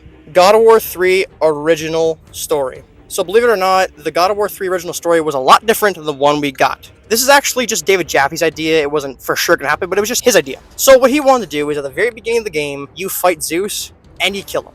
Yep, that's right. Zeus is dead in the first 20 minutes or so in the game. So you're probably wondering what the hell happens? Well, since Zeus is the top god in Greek mythology, his death destroys the world and causes like eruptions and like floods and panic and whatever. But since that happens, no one can control the Greek world. So other mythologies come in, like Norse and Egyptian, and even says some Hindu come in, and they all try to take over the Greek world. And what Kratos does, he actually meets up with his counterparts in those mythologies. So if I had to guess, it'd probably be the God of War in those mythologies. So Kratos would team up with Tyr from Norse mythology and Horus from Egyptian mythology. And you do some other stuff in the game, like David Jaffe said, you would kill Thor and get to use his hammer as a weapon. You'd also fight the Sphinx, and he said that to defeat the Sphinx, you actually freeze it with the head of Medusa, and it turns it into like a monument, and that would explain why there's a giant monument in Egypt of the Sphinx, which is a cool, neat idea. But ultimately, the whole game would culminate in Kratos finding out how to kill gods forever. And the way he figures it out is that you need the people to stop believing the gods. So what he does, he gets all the gods from the mythologies to fight each other, and when they do this, they ignore man, and man ignores them back, successfully killing the gods. But then he goes on to say that Kratos realizes that man needs something to believe in. So Kratos, Tyr, and Horus become the three wise men and journey to the North Star for the birth of Jesus Christ, thus making it the beginning of Christianity. Yep, you heard me right. That is what his ending was going to be. Don't believe me? Go look it up. Don't go look it up then. Go look it up. It's what he said. It's what he said. His words, not mine. So that's what he said was going to happen, and that's how he's going to end the God of War series originally, but they never did it. Now, I don't think this is a terrible idea by any means, but it's so much stuff crammed into one 8-hour game, it would feel so rushed, and I'm glad they didn't do it. But I respect his creativeness. But if you look at Stig's face in the background when David Jaffe's telling the story, you can look at his face, he's like, yeah, we're not doing that fucking shit. Zeus is real. This theory is about Zeus' illusion in God of War 2018, and the one I'm referencing is made by a Reddit user who has deleted his account, but I'll link it in the bio anyways. So the theory goes is that when you see Zeus' illusion in Helheim, we know Helheim is known for torturing their inhabitants there, and Kratos sees a vision of Zeus. But the illusion seems different.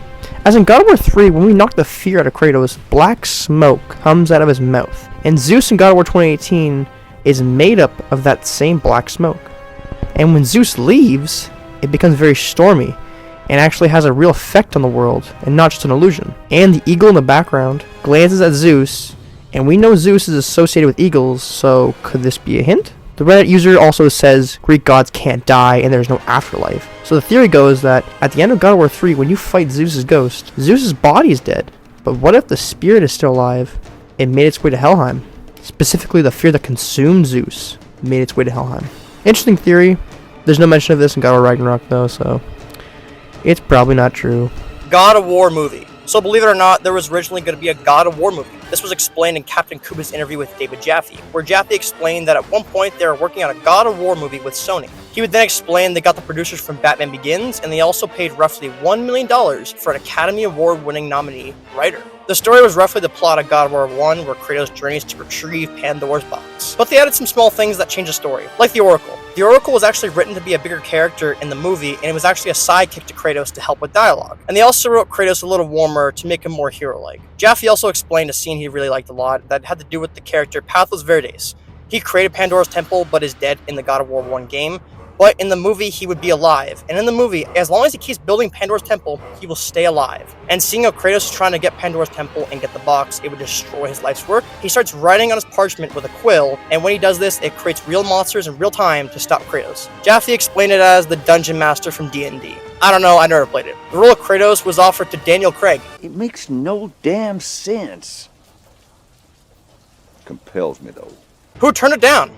I wonder why. David Jaffe himself wanted Jaimon Hansu, as he stated, with his physique and acting, I couldn't think of a better choice. The film was going to be directed by Brett Ratner, who directed the Rush Hour films, and ironically would direct the Greek mythology film, that being Hercules, starring Dwayne "The Rock" Johnson. Jaffe said some of his ideas for the God of War film were used in the Hercules film. Although Jaffe isn't a part of God of War anymore, he does believe there could be a God of War series eventually, and if we look at Amazon, it looks to be true. Ultimately, the movie was scrapped, and Jaffe thinks it was for the best because he didn't like Brett Ratner too much. He didn't think he was a very good director.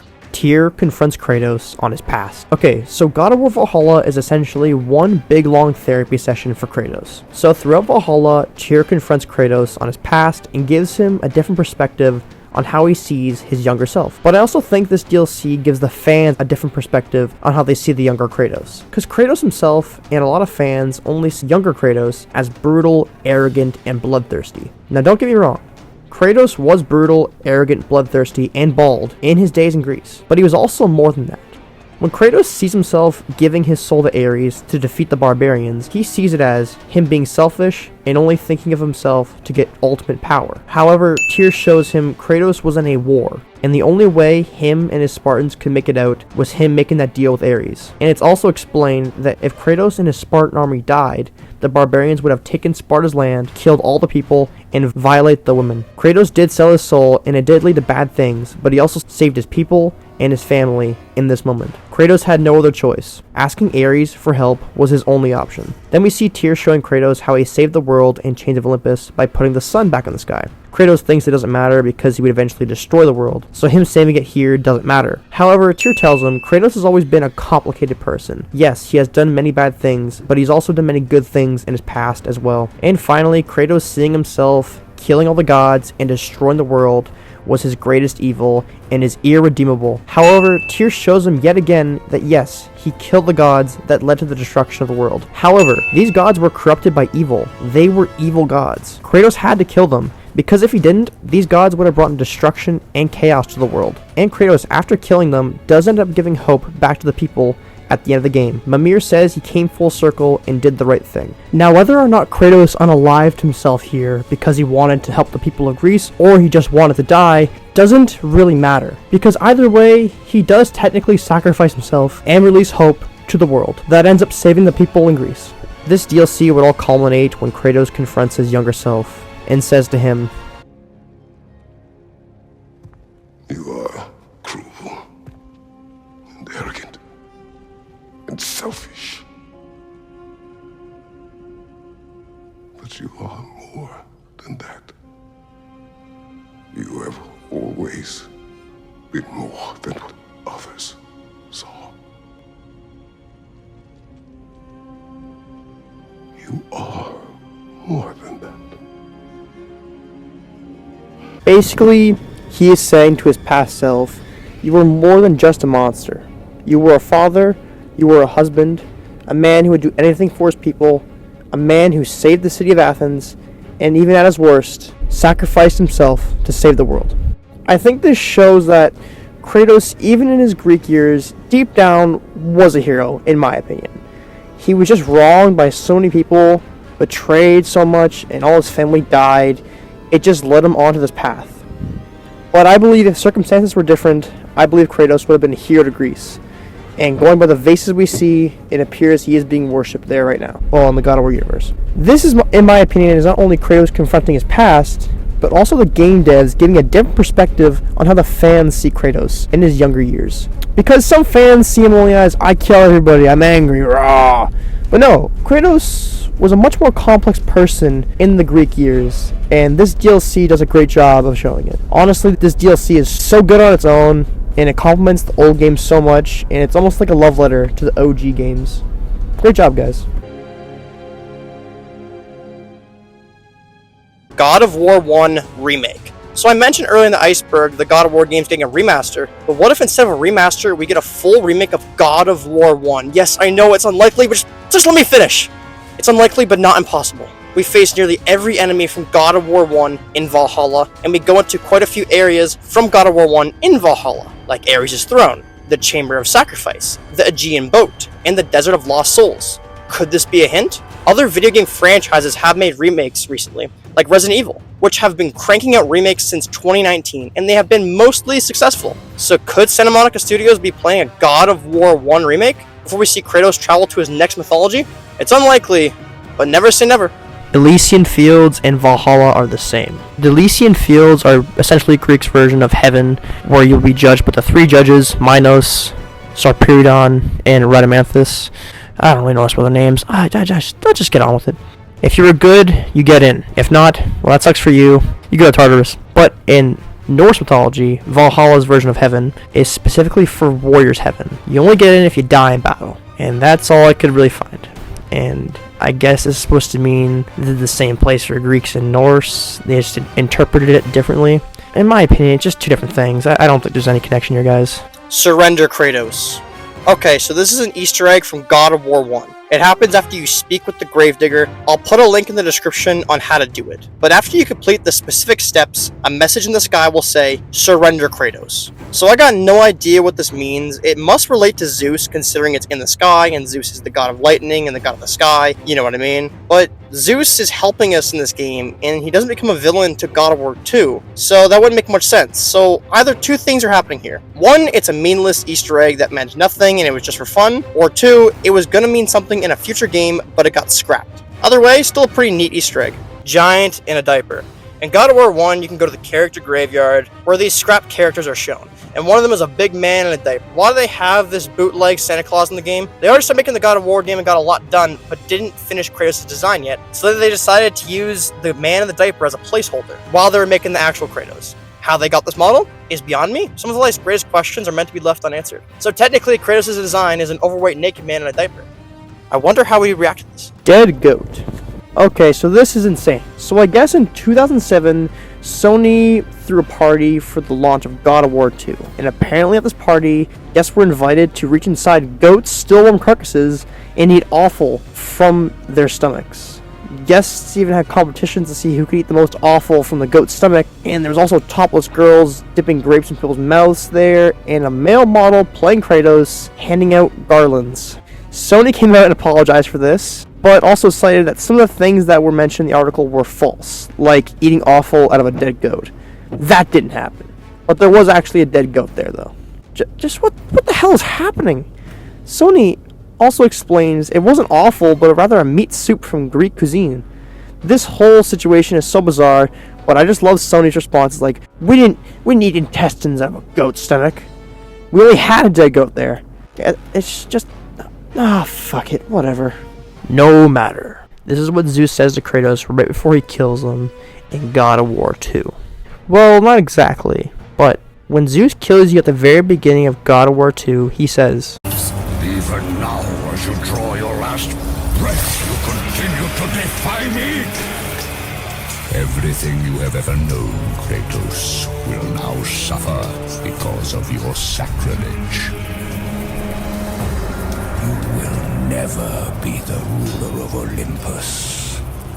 The cycle ends here. But after we travel back in time at the very end of the game, the moment he kills us, he says this instead. Even now, as you draw your last breath, you continue to defy me?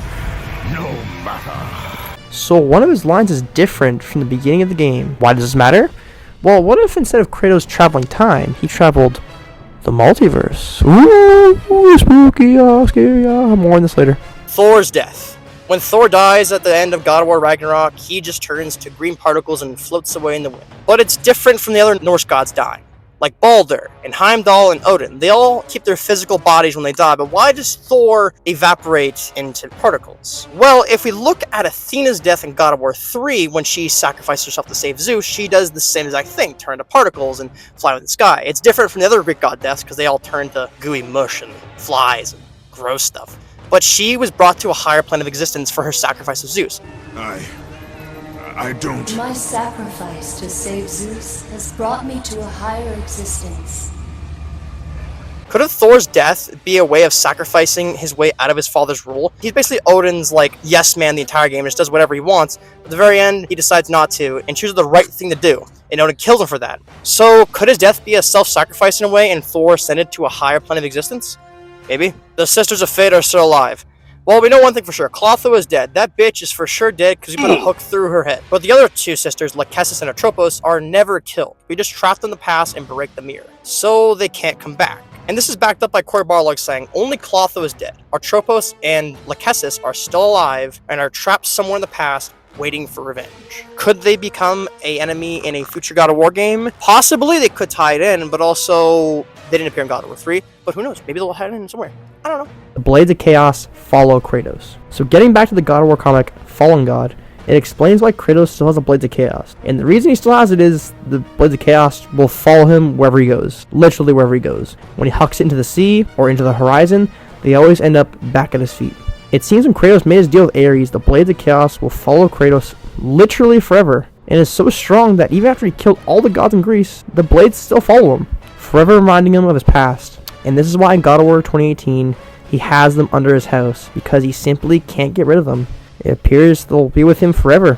But as much as they cause him pain, he starts seeing them in a good light, because they did help him save his son Atreus, and Kratos seems to be more comfortable with them as of late. Ares knew Kratos is his brother. So Kratos and Ares are half-brothers in the God of War franchise, as both of them are sons of Zeus. And we know Ares knew of the prophecy of a marked warrior destroying Olympus. So Zeus would then send Ares and Athena to get the marked warrior, which they think is Deimos. But in God of War Ascension, it's explained by Orcos that Ares wants to take over Olympus. So what if Ares knew Kratos was the actual marked warrior to destroy Olympus, and purposely took Deimos to throw Zeus off and think they got the right one? And this would explain why Ares is so fond of Kratos and tried to make him a skilled warrior, because it could help him overthrow Olympus. But Ares would fuck this up by getting Kratos to kill his family, and then this would lead to Kratos killing the gods, and yada yada, you get it. Really don't know what this has to do with him being his brother, but whatever. It's a theory, I guess, you know? Birth of the Beast. This is a special clip you can get after beating God of War 1. It shows Kratos as a child, and his brother Deimos, and his brother being too weak and is sent to the mountains to fend for himself, but he eventually dies. Then his soul goes to Hades, and as he grows older, his rage builds and he seeks revenge against the brother who abandoned him. This never made sense to me because Kratos never abandoned him, but whatever. Deimos' original model was wild. He has like wings, and he almost looked like a demon, and David Jaffe explained that we're gonna have Deimos go to Hades/Hell and become the Lord of Hell. This is retcon and goes to Sparta, of course, it never happened, but this is certainly an idea. What's inside the rift? So throughout God of War Ragnarok, Odin tasks Atreus to restore the mask of creation, and with restoring the mask of creation, he can use the mask to look inside the rift. So wait, hold up. Why is there a mask and a rift, and why does Odin care so much? Well, the rift appeared after Odin killed the giant Ymir, and upon seeing the rift, Odin looked inside, and he heard whispers of unimaginable truths. And Mimir expands on this by saying the voices told Odin to get a mask, and the mask could reveal Odin's biggest questions. And we know Odin is obsessed with knowledge, so he hopped on that fast. And Odin also believes the rift could be the birthplace of reality. And looking at the mask, there are languages on it that appear to be ancient Greek, Japanese, and Egyptian hieroglyphics. So it appears this mask is not from Scandinavia and is in foreign land. So Odin could be onto something, because this mask could very well reveal how the creation of reality started. But at the end of the game, Atreus destroys the mask, and we never see inside the rift. So people have different theories online on what could be inside the rift. Some theories believe that what's inside the rift is the realm we see Athena and Thoth in the God of War comic Fallen God, after Athena is in a higher plane of existence. So maybe this is where she went after sacrificing herself. Some other theories suggest it's the realm of the primordials, as Odin killed Ymir, who is a primordial, which created the rift.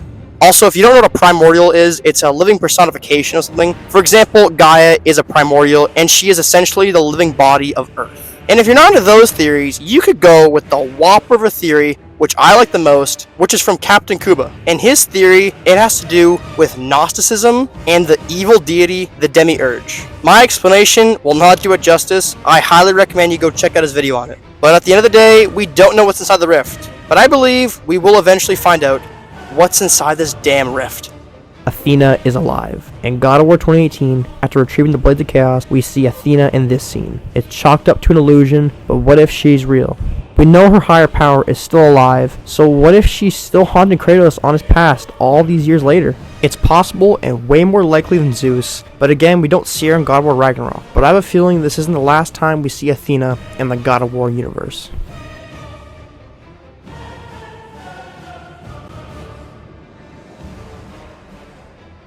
Tier 8. The Abyss. Kratos is still imprisoned by the Furies. This is a theory that stems from God of War Ascension, as in the Furies do a lot of illusions to Kratos, make him see his wife, Sparta, see his daughter, whatever. And the theory goes that what if Kratos has been imprisoned by the Furies this entire time? So he's just been tortured, but they're giving him illusions to think that he's going out there and killing Zeus and killing Ares and going to Norway and having a new family. What if that's all an illusion and none of that happened and he's just being tortured with the Furies? I hate this theory. Hate it. It's like said in like every single media ever. I'm sorry. Don't want to be rude to the person who made it, but fuck, it's not true. It's not true.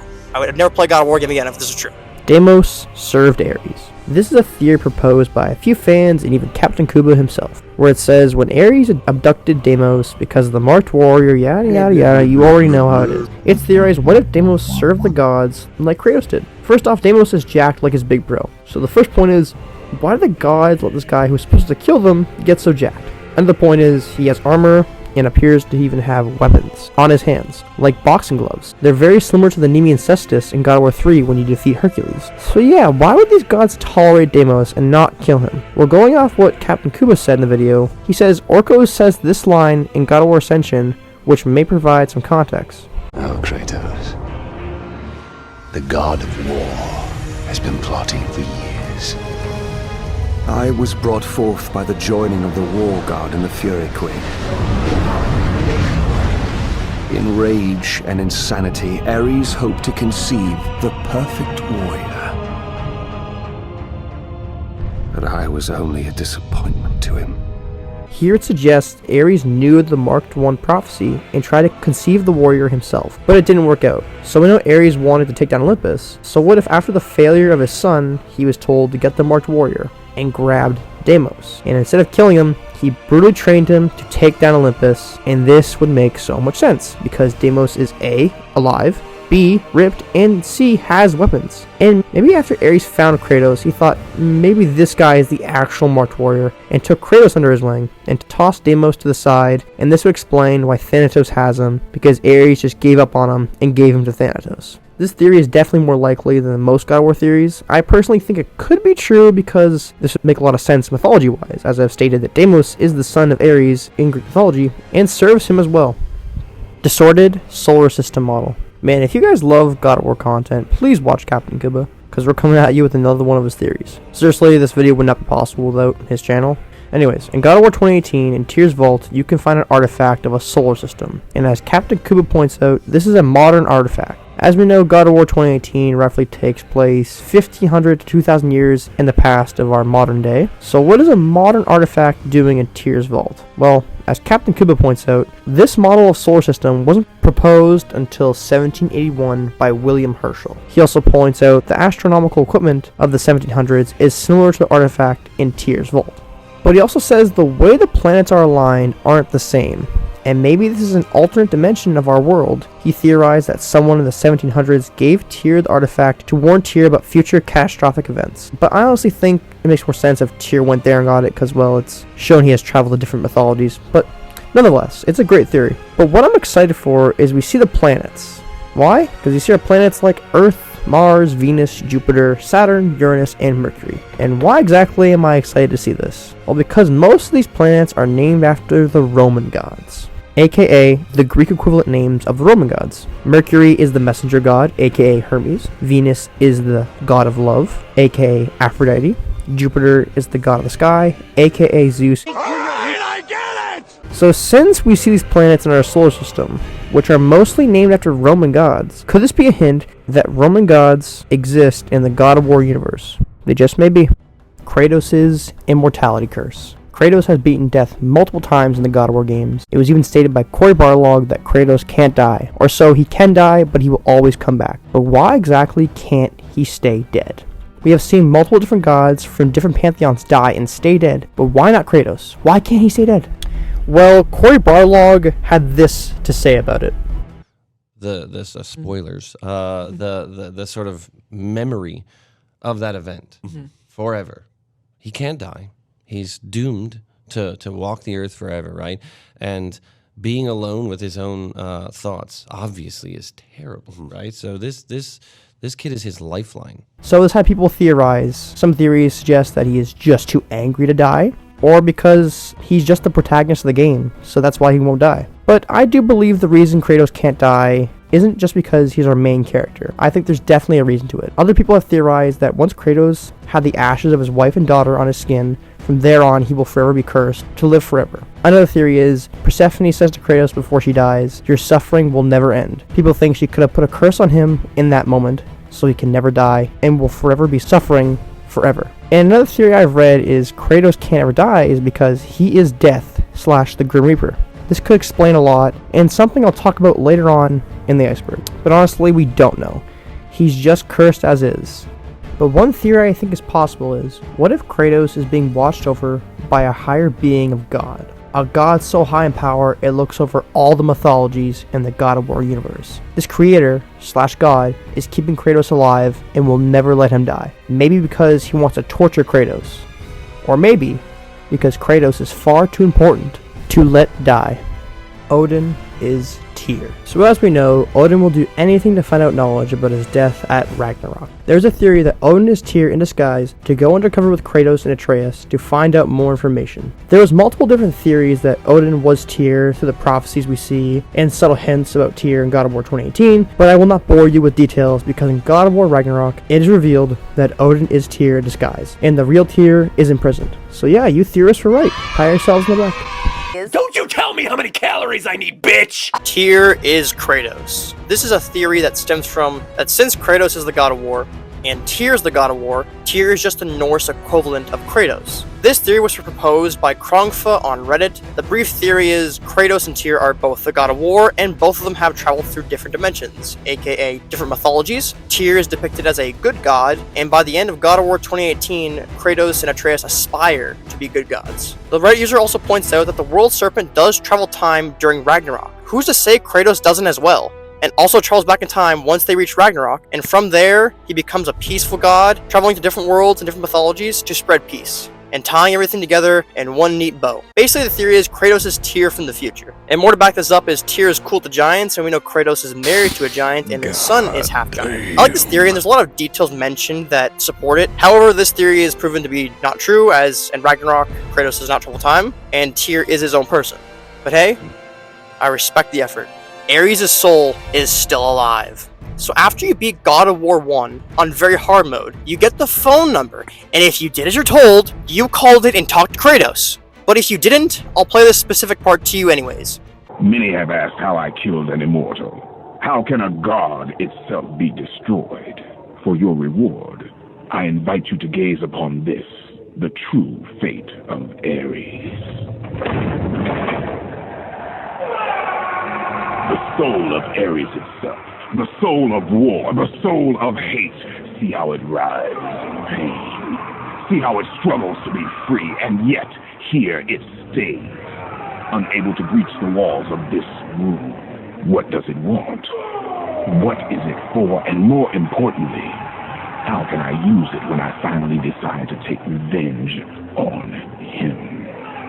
So here we see Kratos has trapped Ares' soul and considers how it can help him in the long run. People theorize it could play into a future God of War game. However, this is the first and last time we hear of Kratos trapping Ares' soul. And in God of War 3 we see Ares in a coffin, so it's likely the nail in the coffin for this theory, as Ares is dead, zero soul, zero body, he dead. Kratos is death. So we know the Gravedigger has already called Kratos death in Ghost of Sparta, and in God of War 1, Ares said this to Kratos after he murdered his family. Even stronger. You will become death itself. And finally, going back to what David Jaffe had as his ending to God of War 3, there was actually going to be a second cutscene. In the second cutscene, Kratos would melt down his Blades of Chaos and mold it into a scythe, becoming the Grim Reaper, aka Death. Now this never happened, but would it be far-fetched to assume Kratos is Death this whole time? I mean, it could explain the whole immortality curse I talked about previously on this list, and it could be the reason why Kratos can never die. Maybe this could be a future revelation in a new God of War game, and to be honest, it's not out of the realm of possibilities. Calliope is the queen of Olympus. So this is a neat little theory that once again comes from Captain Kuba, or at least I believe it does. I don't know, maybe it's just his take, but anyways, I'm covering what his theory said. So, he explains that Calliope is in fact part god, as Kratos is half god, making her a quarter god to be exact. And in Greek mythology, there is in fact a goddess named Calliope, who is the god of poetry, song, and music. And in the God of War games, she is known to be a very skillful flute player at a very young age. So it seems Calliope from God of War has quite a bit in common with the Greek counterpart. But then we get to his second point. In God of War 3, after you kill Hades, all the souls are released, including the ones in the Elysium, where Calliope is. So then Calliope's soul would then get released to the world. And since the people remaining in Greece have the power of hope in them because of Kratos' sacrifice, what if Calliope was resurrected since her soul is released back to the world, and she becomes a leader in the world of Greece? Because she is technically a god, and would be a benevolent god at that. So no more sacrifices, no more wars, no more inbreeding, just peace. She wills the people together, and she gets Greece rebuilt. And we do see the chalice Kratos picks up in God of War 2018 of Greece being rebuilt. And this is just me personally, but the back depiction of Kratos could be a way of Calliope paying an homage to her father. Because even though Kratos killed her, as seen in Chains of Olympus, she holds no grudge against him and understands it wasn't her father's intentions to do so.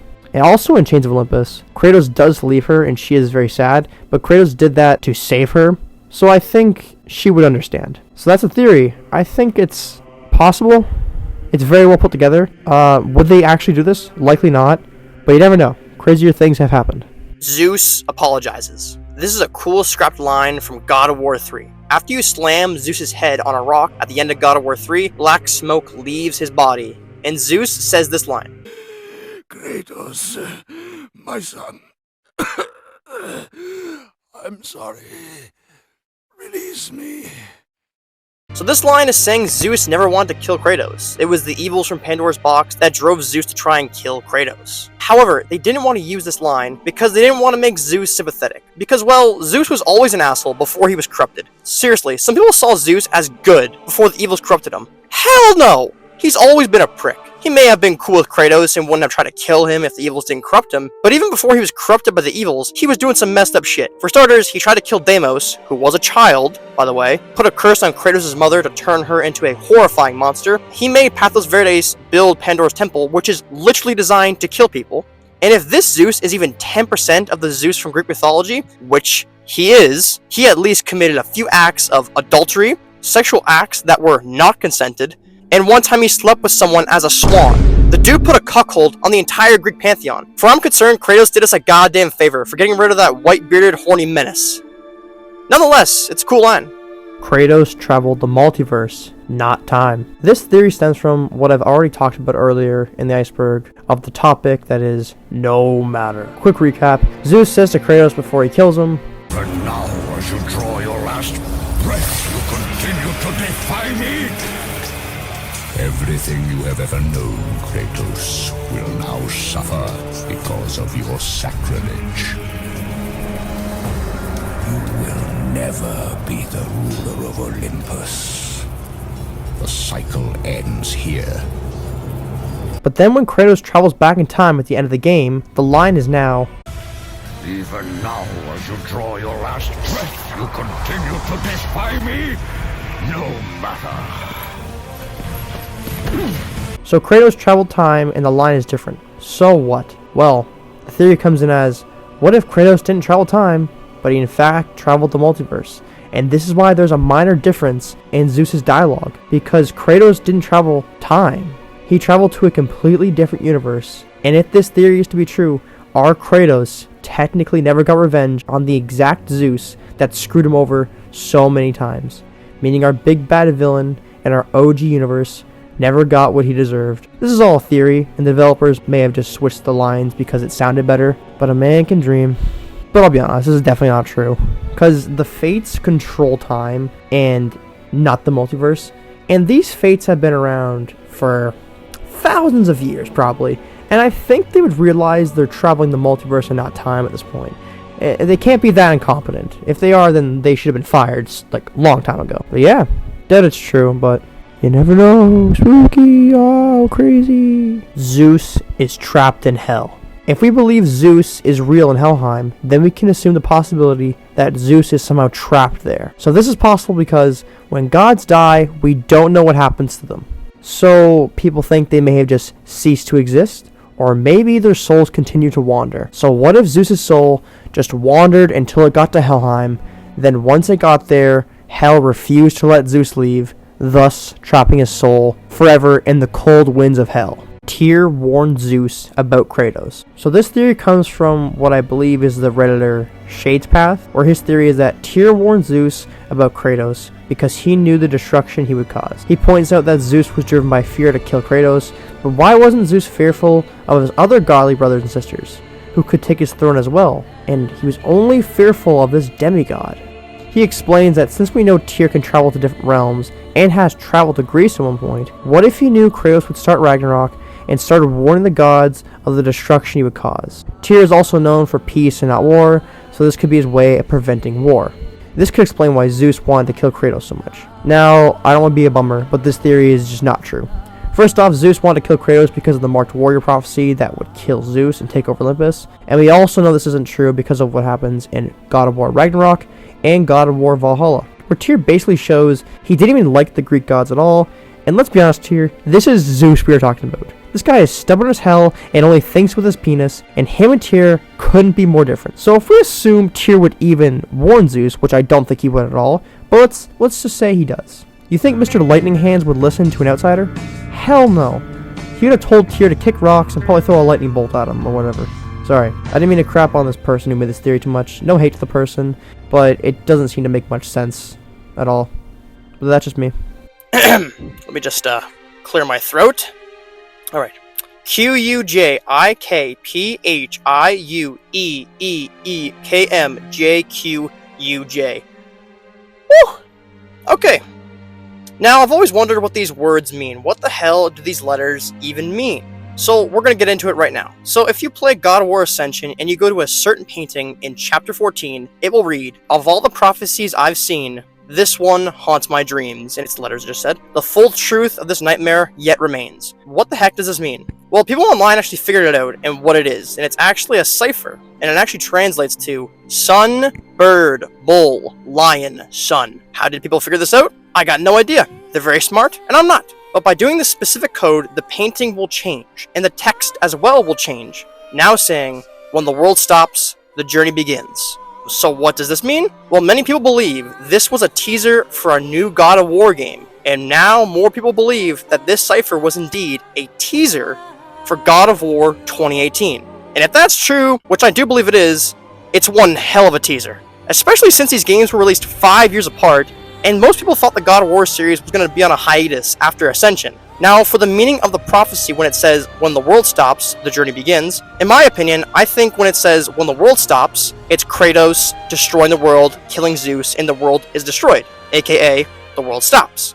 And the part where it says, "The journey begins," this could be seen as once Kratos destroys Olympus, he goes to Norway, has a family, and eventually has a journey with his son, aka the journey begins. That's just my little take, but I hope this is true, because goddamn, that would be one hell of an Easter egg right under our noses. I don't give Ascension a lot of credit for it being not a very meaningful game, but that is one hell of a teaser right there, and I think it's amazing. And that is the video. That is the God of War Iceberg, mostly complete. And once again, most of this video was written and recorded in January, so most things you see in this video were done in January. For example, that is why my mic is different, because I switched mics. But yeah, hope you enjoyed the video. In front of you is all the references I used, and I'll be crediting all the videos from the creators I used in the description, and I will also be crediting all the websites I used as references in the description as well. So yeah, hope you enjoyed it.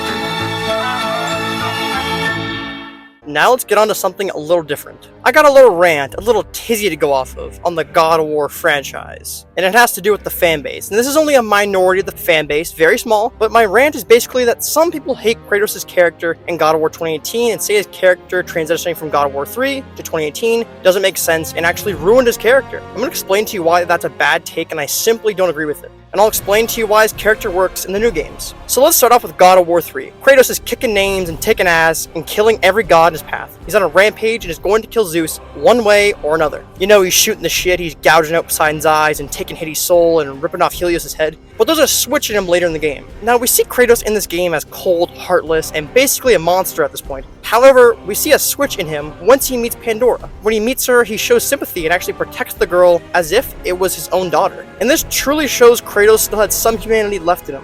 In fact, Kratos would rather save Pandora than get his ultimate revenge against Zeus. But Pandora insisted that Kratos lets her go, and she was fine being sacrificed, and Zeus talks shit, as he does, and let her go. And the rest is history. Kratos kills Zeus, the world is destroyed, we get it. But we do get this after Kratos defeats Zeus. Kratos is looking out at the world, and from this line of dialogue, it implies Kratos isn't impressed by his actions. Freed from the bondage of Olympus and cleansed in chaos, mankind is now ready to hear my message. Look around you, Athena. The world stands in ruin. What good is your message? And then after this, Kratos actually shows sympathy to Pandora, and it sounds like he feels bad for sacrificing her. I told you, it was empty. Pandora was sacrificed in vain. She died because of my need for vengeance. And then after this, Kratos stabs himself, giving hope to the people, and dies, quote unquote. Now, people argue online whether or not Kratos stabs himself to help the people of Greece, or just to die, and people argue back and forth on this, but the official answer is from the God of War 3 director, Stig Asmussen, where he said Kratos did not do it for humanity, he just wanted to die. And that's about it. Kratos didn't give a shit about humanity from the beginning to the end, and just wanted to die. And that is all she wrote. So now we have Kratos. He's a broken man. He has completed his ultimate revenge. At the beginning of the game, he says, "My vengeance ends now," and at the end of the game, he also says, "My vengeance ends now." His revenge is done. His brother is dead, his wife is dead, his mother is dead, and his daughter is dead. His city is destroyed, and the world is destroyed. And he has no motivation, and he can't die. So what would a man do? What would Kratos do in this situation? I don't know. Maybe isolate himself from the entire world? Oh wait, that's what he does in God of War 2018. Bear in mind, he has a son and a wife, but still, this is a very likely outcome for someone who has gone through all the stuff like Kratos has. He's got nothing left to do, and he can't die, so he just isolates himself from humanity. I know what some people are thinking. If this was Kratos from God of War 3, he would be storming a rampage in Midgard and killing everyone. No, he wouldn't. Just no, he would not be doing that. Do you realize that the only reason he went on a rampage was because one person screwed him over, and now that one person is dead?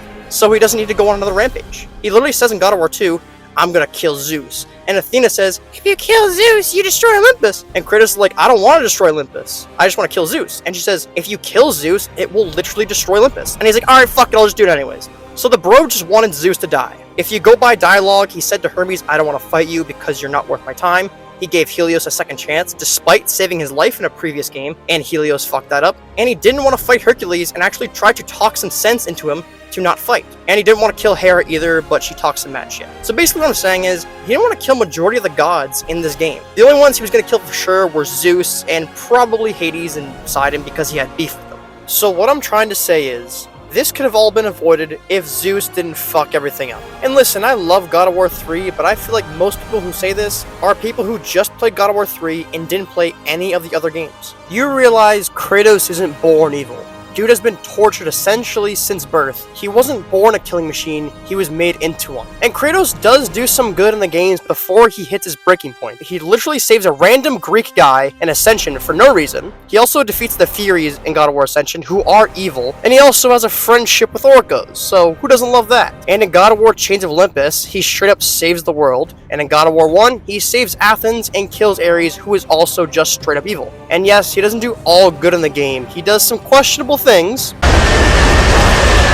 But at the end of the day, that's who Kratos is. There's a very good video Tactical Big Productions made about Kratos on if he was justified in his actions. And at one part in the video, he points out Kratos' character from God of War 1 and his origin. He says a lot of the stuff Kratos does during that time period was deemed bad and brutal, but that's just how the time was. They were in a brutal time in the world's history. There was a lot of killing and wars going around. And he explains Kratos was just a man who battled in wars and loved his family. And of course, Ares and etc. would slope that into very, very bad things. But before that, Kratos was simply a Spartan. He was not good, he was not bad, he was just doing what had to be done for the time period. As I mentioned, he still had care in this world for his daughter and his wife. He still had care for his Spartan brothers. Kratos was a neutral person, a neutral character before Ares and everything all collided, making him into a giant monster. Say Kratos and his army never lost to the barbarians, he probably would have continued his life as a Spartan. He probably would have been looked up to as a role model in Sparta as a fierce warrior rather than a monstrous tyrant. But of course, Zeus and Ares and the Olympus gang fucked that up for our boy Kratos, now didn't they? So what am I getting at by talking about this? Well, I'm trying to say Kratos, from his roots, never was destroying entire worlds. He was just a Spartan. He was brutal, but not to the extent of destroying pantheons. And at the end of God of War 3, he killed the man who brought all this pain. And he unintentionally destroyed the world in the process, but that was not his intentions. It just came with killing Zeus. So he really had no purpose to keep the destruction going. And if you don't believe me, then at the end of God of War 3, why didn't he just straight up kill Athena and then move on to another world and destroy it? Well, because he didn't want to. Because he wanted to die. He had nothing left to do. If Kratos would go into Midgard and be like a freaking lunatic and kill everyone, it wouldn't make much sense for his character coming from God of War 3. And considering his rampage that happened in God of War 3 was because of one person, and now that one person is dead, there is no need for more rampages. Okay, sorry about ranting about that. I've already explained his character wouldn't go into Midgard and start tearing shit up. He probably, most likely, would isolate himself from everyone. Gods, humans, everything. He has a kid and a wife, and you could argue if you don't like that or not, whatever, but him being by himself in a cabin in the middle of buttfuck Norway makes sense. And even the God of War 3 director agrees. Stig Asmussen, the director of God of War 3, and who has worked on God of War 1 and 2 as well, has played God of War 2018. He even said he likes the game and thinks the story works. And he also said Cory Barlog completely pulled it off. So if the guy who had the most direction over God of War 3 thinks the game is good and the story works, I think the story works, you guys. And again, his character could have taken different routes than just being an isolated man in a cabin. However, him doing so perfectly makes sense coming from God of War 3. Could it have been something else? Absolutely. But the story we got makes sense. And that's all I gotta say on that. And I'm not saying God of War 2018 is the best God of War game. No siree bob.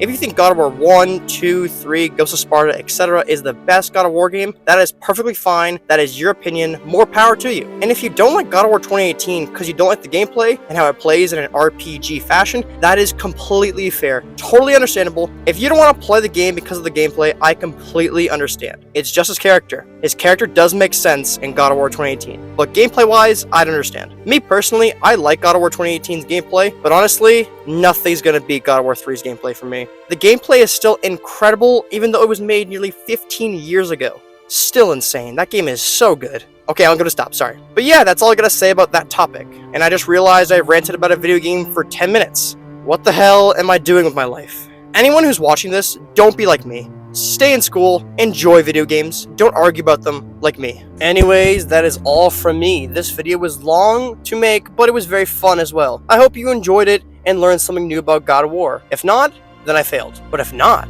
then I succeeded. I twisted it around on you. Enough rambling, thank you for watching, and enjoy the rest of your day. Thank you.